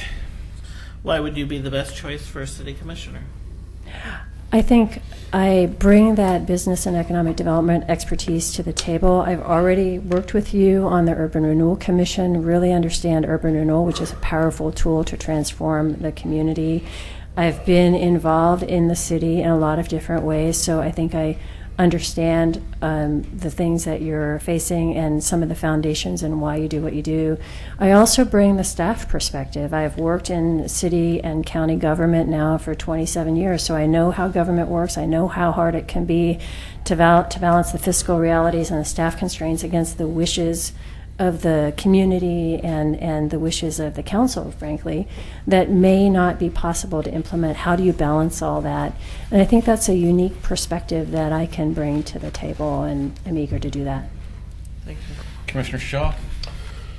All right, Renan, is there anything else you would like to tell us about yourself, or do you have any questions for us? No, I think I've covered a lot of ground already. Yeah. Okay. Any questions? Oh, you're okay with everything? Okay. I'm fine, good. thanks. Thank you. So one last question. I've asked most of the candidates this. Give me your 30-second definition of the term sustainability. Sustainability. It's respecting the environment, making decisions that are in the long-term best interest of the community, the environment, and the people.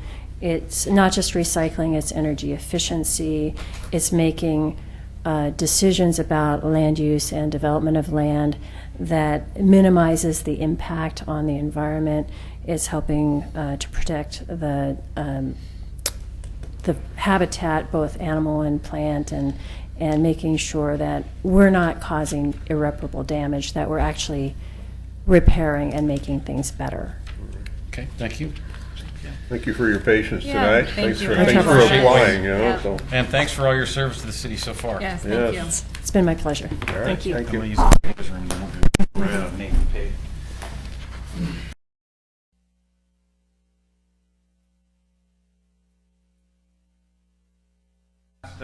But certainly not least, Mr. Page. Welcome. If you'd state your name and city of residence for the record. My name is Nathan Page, and my city of residence is Oregon City. Commissioner Shaw. All right, Nathan, once again, thank you for your patience and thank you for applying here. You can sit down if you want to know.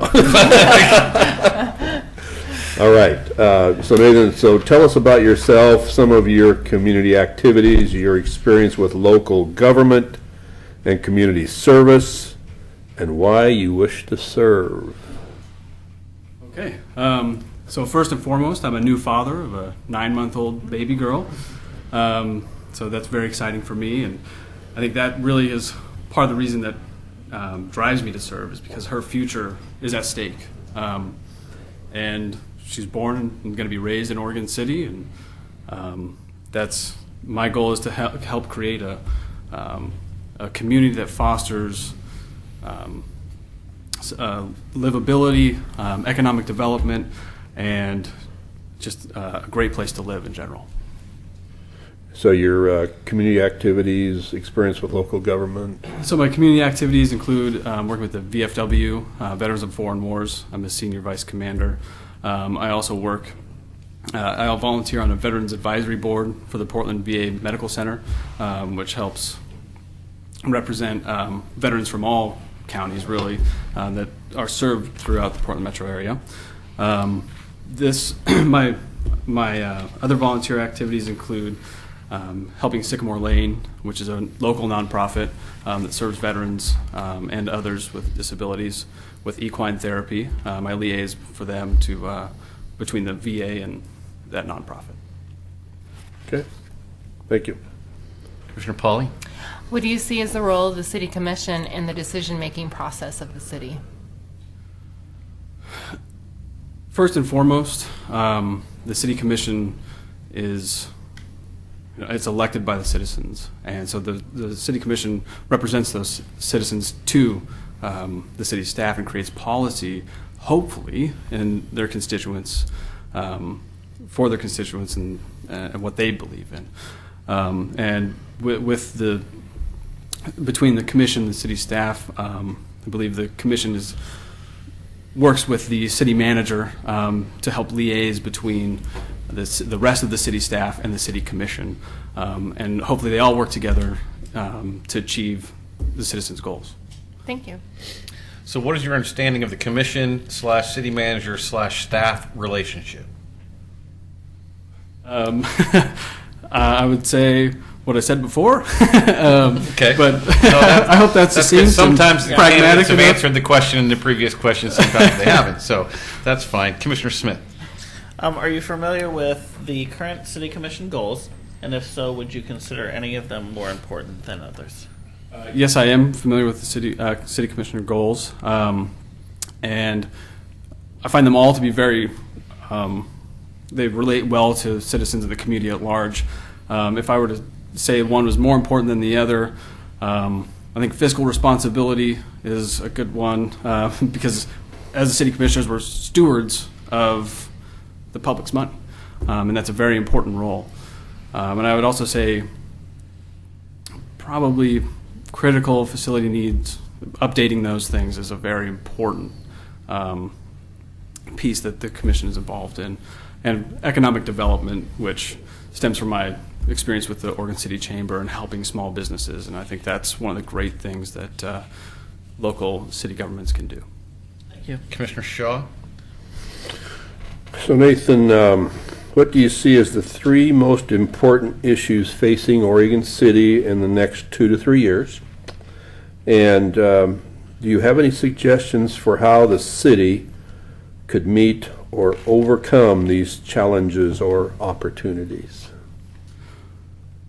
Well, the first thing is the city is primed for growth. And I think that does present a lot of challenges and a lot of opportunities. And it's and how to communicate that and convey that to citizens.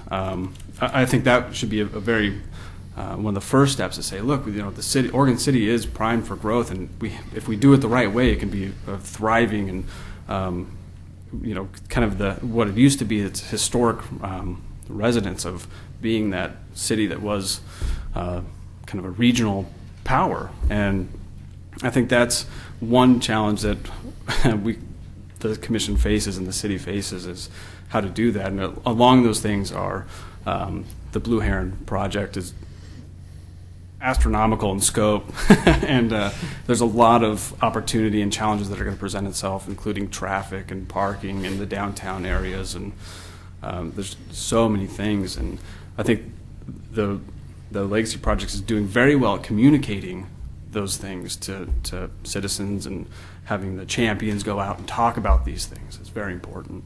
Okay.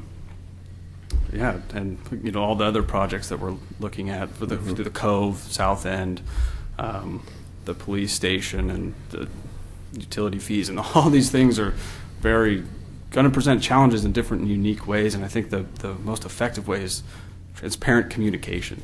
And I think, Mayor, you did a great job at the State of City when you just were really pragmatic in your approach and said, this is what we have to do. And it was like, oh yeah, I guess it is. it was very good. So, all right, thank you, Mr. Pauly.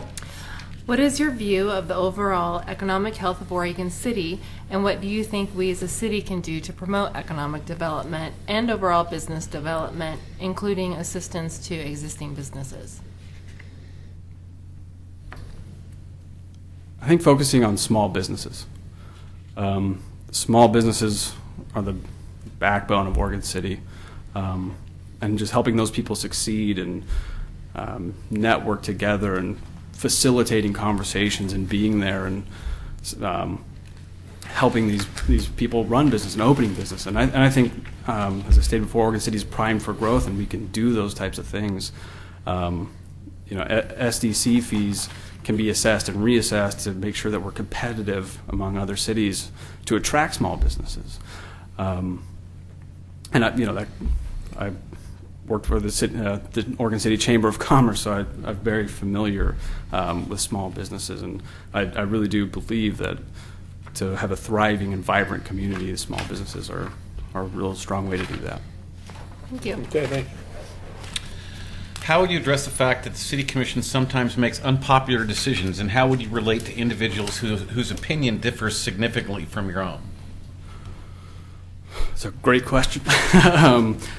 So I was in the Marine Corps, so I know when giving orders, it's not always the most popular thing. When dealing with folks, it's best to, I think, kind of create an air about you that you're listening. And I think active listening really kind of stems any outright attack or remarks that might offend you or something like this. And I deal with it in my job that I have now, serving people. People come in from all different walks of life, and you have to meet them where they're at. And I think it's very important to listen and make sure that they feel that they're heard and respond according to your beliefs and what the city's doing. Thanks. Thank Commissioner you. Smith? Tell us what you know about urban renewal and its use in Oregon City. Urban renewal has made downtown pretty. I've noticed how it's changed the look of downtown Main Street, Oregon City, and I think when used properly, it can be a very powerful tool. And I know it's been contentious throughout the city. I've served on some committees with the Chamber of Commerce and heard different comments and things like that. And again, I think it's transparent communication of what these dollars are going for, why they're going for these things, and how they're going to be utilized to better our community, or how they wouldn't be utilized to better our community. I think that's an open and honest conversation is usually the best way to go. Thank you. Commissioner Shaw? So Nathan, what are the strengths you would bring to the city commission? I think I gained a lot of leadership experience while serving in the United States Marine Corps, and I think We'll forgive her for that. Yeah. Thank you. And it's, and that taught me a lot about learning how to follow, to lead, and how to listen to folks. And especially when you're in a leadership role, is you have to stand by your convictions, but you also have to listen to folks and let them kind of talk to you and address their grievances as they come. And I think that when my current position now also gives me experience in dealing with people face to face from all walks of life, from people who have been in the corrections facility to veterans to you name it, I see it, and it's building that rapport and the transparent communications of things that you can do and can't do. And then finally, my work with the Oregon City Chamber of Commerce has given me a lot of opportunity to learn more about the city and what's going on and what small businesses need and how to better help them. Commissioner Pauly. This position requires a significant time commitment not only for city commission meetings, but for assigned committee meetings as well. Tell us about your availability to devote adequate time to this position and any interest in specific committees or projects that you have. So whenever I apply for something or volunteer for something, I always give 100%. That's, again, the Marine Corps. I'm sorry. Right, I was just an Army guy, so it instilled in me a work ethic that I don't want to take on anything that I can't fully commit to, and I realize there's a lot of time commitment, and I know I have a new baby daughter that takes a lot of time, but my wife stays at home to watch her and is very flexible. And just remaining agile in my life, I can balance work and at home. Yeah. Thank you. Okay. So what is your long-term goal for future involvement on the City Commission? For example, if you are appointed to this position, do you plan to run in November 2016 for the remaining 2 years of the term? Yes, I would, as long as I feel like I'm doing a good job and I'm representing the citizens well and that they would want to re-elect me. Okay. Commissioner Smith. Why would you be the best choice for city commissioner? Throughout my professional life, I've dedicated myself to serving others, so much so above my own self-interest. And I think that's a hallmark of great civic leaders. And that's what I try to be, is giving and helping folks as much as I can. And I know there's a lot of great candidates for the position. I met some out in the hall, and there's a lot of good people. So I don't know all of their qualifications, so I can't say why I'd be better than all of them, but I do know that about myself. And again, the future for my daughter is in this city, so I'm 100% committed to that. Okay. Commissioner Shaw. All right, Nathan. So is there anything else you'd like to tell us about yourself, or do you have any questions for us? I do have some questions. Commissioner Pauly, what was your experience like being an appointed commissioner? That's a good question, actually. It felt like it was a seamless transition for me because of how I was already involved in the community, and also that I was on the Metro Enhancement Grant Committee for several years, and I did feel like I had an overall picture. I also did study a lot because I knew I was entering things midstream, and I didn't feel like I wanted to make my colleagues wait for me to catch up. So it's been very positive. It is a lot of hard work, but it's very rewarding for me. Thank you.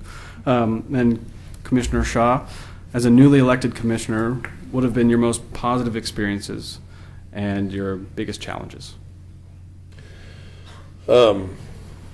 Positive experiences have been I think just sitting back and watching what we have here, we've got probably the best staff that you could put together in a city. And I will say we probably have one of the best city managers. And we've got a great commission here to work with. Pretty diversified, bunch of personalities here, but we all have the same interest in this city. And I was telling, I think, Tim there before that you'll find that the projects that we're doing here and the time that you put into it, you know, and I'll say it again, it makes you walk a little taller when you're going down the main street of the city. It's pretty fulfilling that there's things moving forward here. There's not a lot of drama. We're getting things done, but there's a lot of work. So it's been a great experience so far. We haven't had a lot of controversy yet, so you know. But other than that, it's been a great experience so far. So you going to answer the rest of the question? What? I think positive and negative, wasn't it? And the biggest challenges. Oh. Challenges, jeez. Those are still coming. Yeah, there you go, Rocky. Yeah, we really, you know. Tonight would be a challenge. Yeah, Tonight, well, yeah, no, the challenge has been trying to say no, because you have an opportunity to get into so many organizations and groups and committees that you could spend, you know, this could be your life. But we all have other lives just as you do. And that's going to be the challenge, at least it is for me, is to say, you know, I can't get involved with them, sorry. You know, but I think I'm involved with 4 or 5 different committees here now other than this. And I finally had to say, that's it, you know, and because, I mean, you could always say yes, but you probably won't be able to perform and do what you like to do, and that's to complete, you know. So so that's been the challenge so far, is just time management, you know, so. Okay. Anything else? That's it. Okay, thanks for your time. Appreciate your service. Thank you. Thank you. Thanks for your patience, and thanks for applying, okay? Okay, so we now have the opportunity, if you wish, to have a discussion, or I'm thinking, rather than have to go through and have, you know, a bunch of comments about, and I want to be clear, I believe this is one of the most important things we will do as commissioners, is doing this. And I know that we all take it very seriously. Mm-hmm. There have been some light discussion outside of this with, you know, between 1 or 2 of us. I want to say for sure that no decisions were even kind of close to being made until we had heard all of these interviews. So coming in tonight, I have no idea who is going to rise to the top of the heap. I'm fairly certain that nobody else did either. So at this point, I think what we should do is, if it's okay with you guys, is we list our top 3 in order of preference, first being top, and we're going to turn them into Jamie. She can tally those up, and then we'll take a little, maybe a 5-minute break while she's doing that, and then we can come back and we'll see where we're at, and then we can make a decision about how we're going to go forward tomorrow. Okay.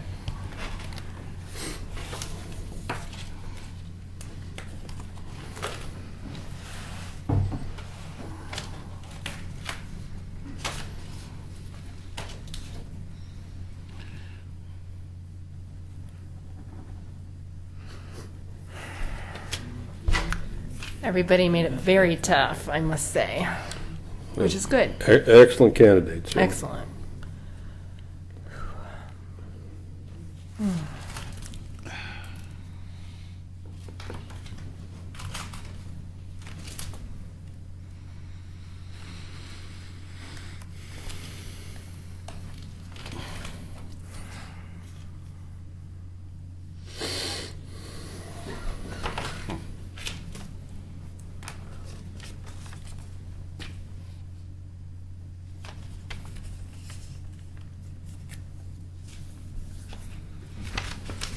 Do we have to sign these at all? or just- No, no. Okay. In fact, I don't want you to sign them. Okay.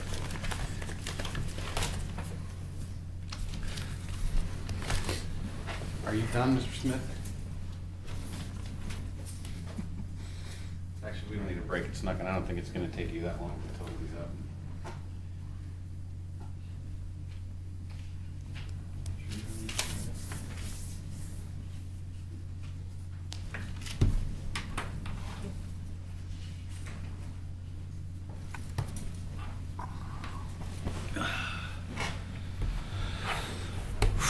A lot of dead trees there.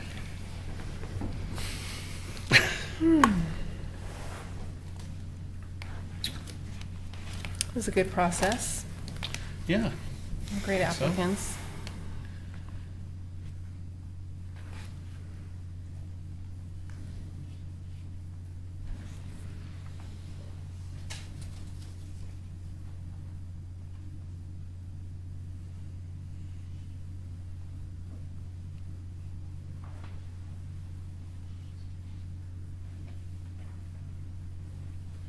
So, do we have top three?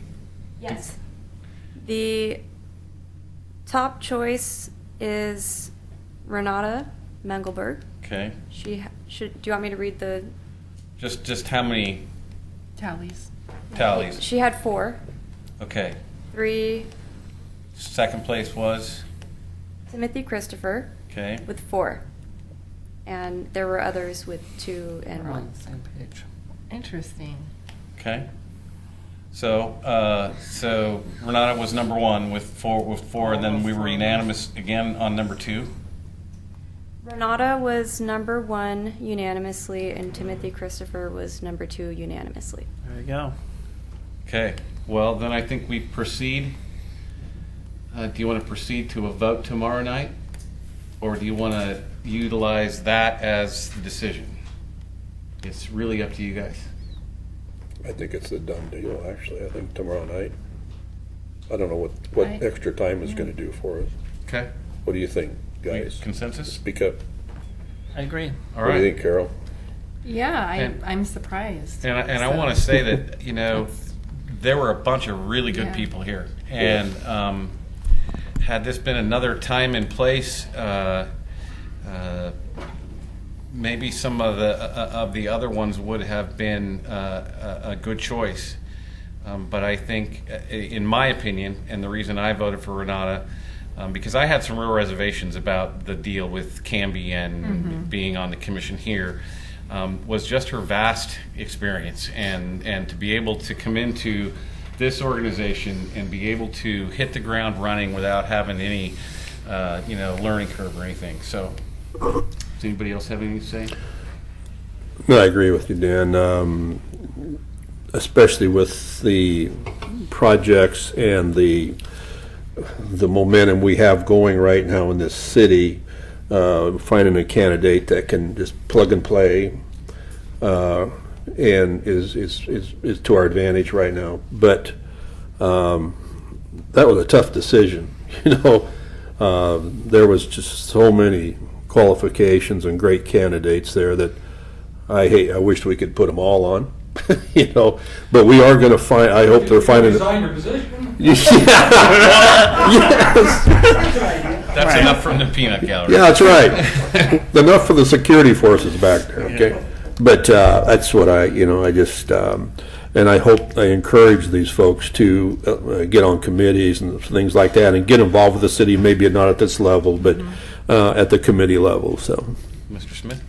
I will agree with what has already been said, but I would say that one of the frustrating things that I see when I go to vote is not enough people running, not enough people having interest in getting involved in the community. And we, have a huge number of people that have stepped up to show their interest in being involved. It was a tough, it's definitely a huge list of names. And I, hope that all of these people run for commission. I would love to be able to have the opportunity to vote. at the next election for any one of these people.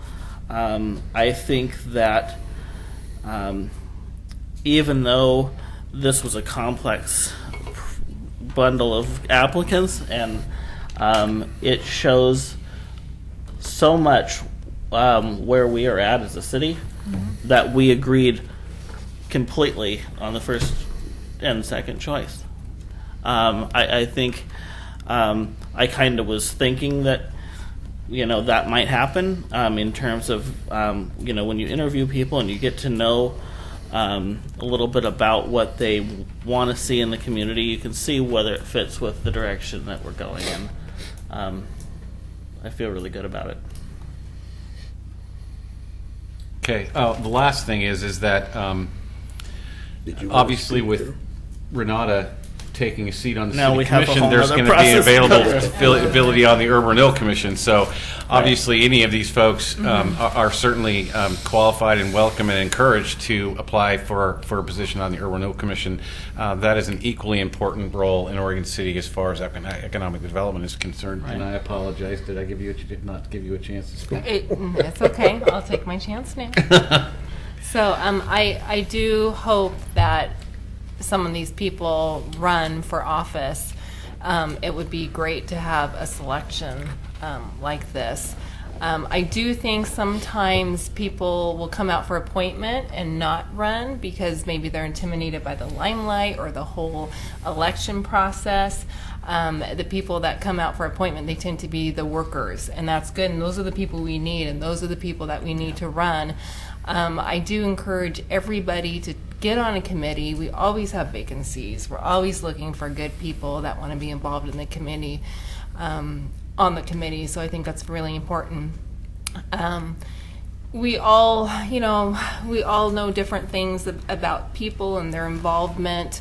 But when it came down to crunch time for me, it was definitely, we have so many complex things going on in the city right now, and it's knowledge base and being able to see the big picture and solve problems. So I think we came to a good choice, although everybody would have been a great choice. But I think we did a good job here. Is there anything else for the good of the order? We're adjourned.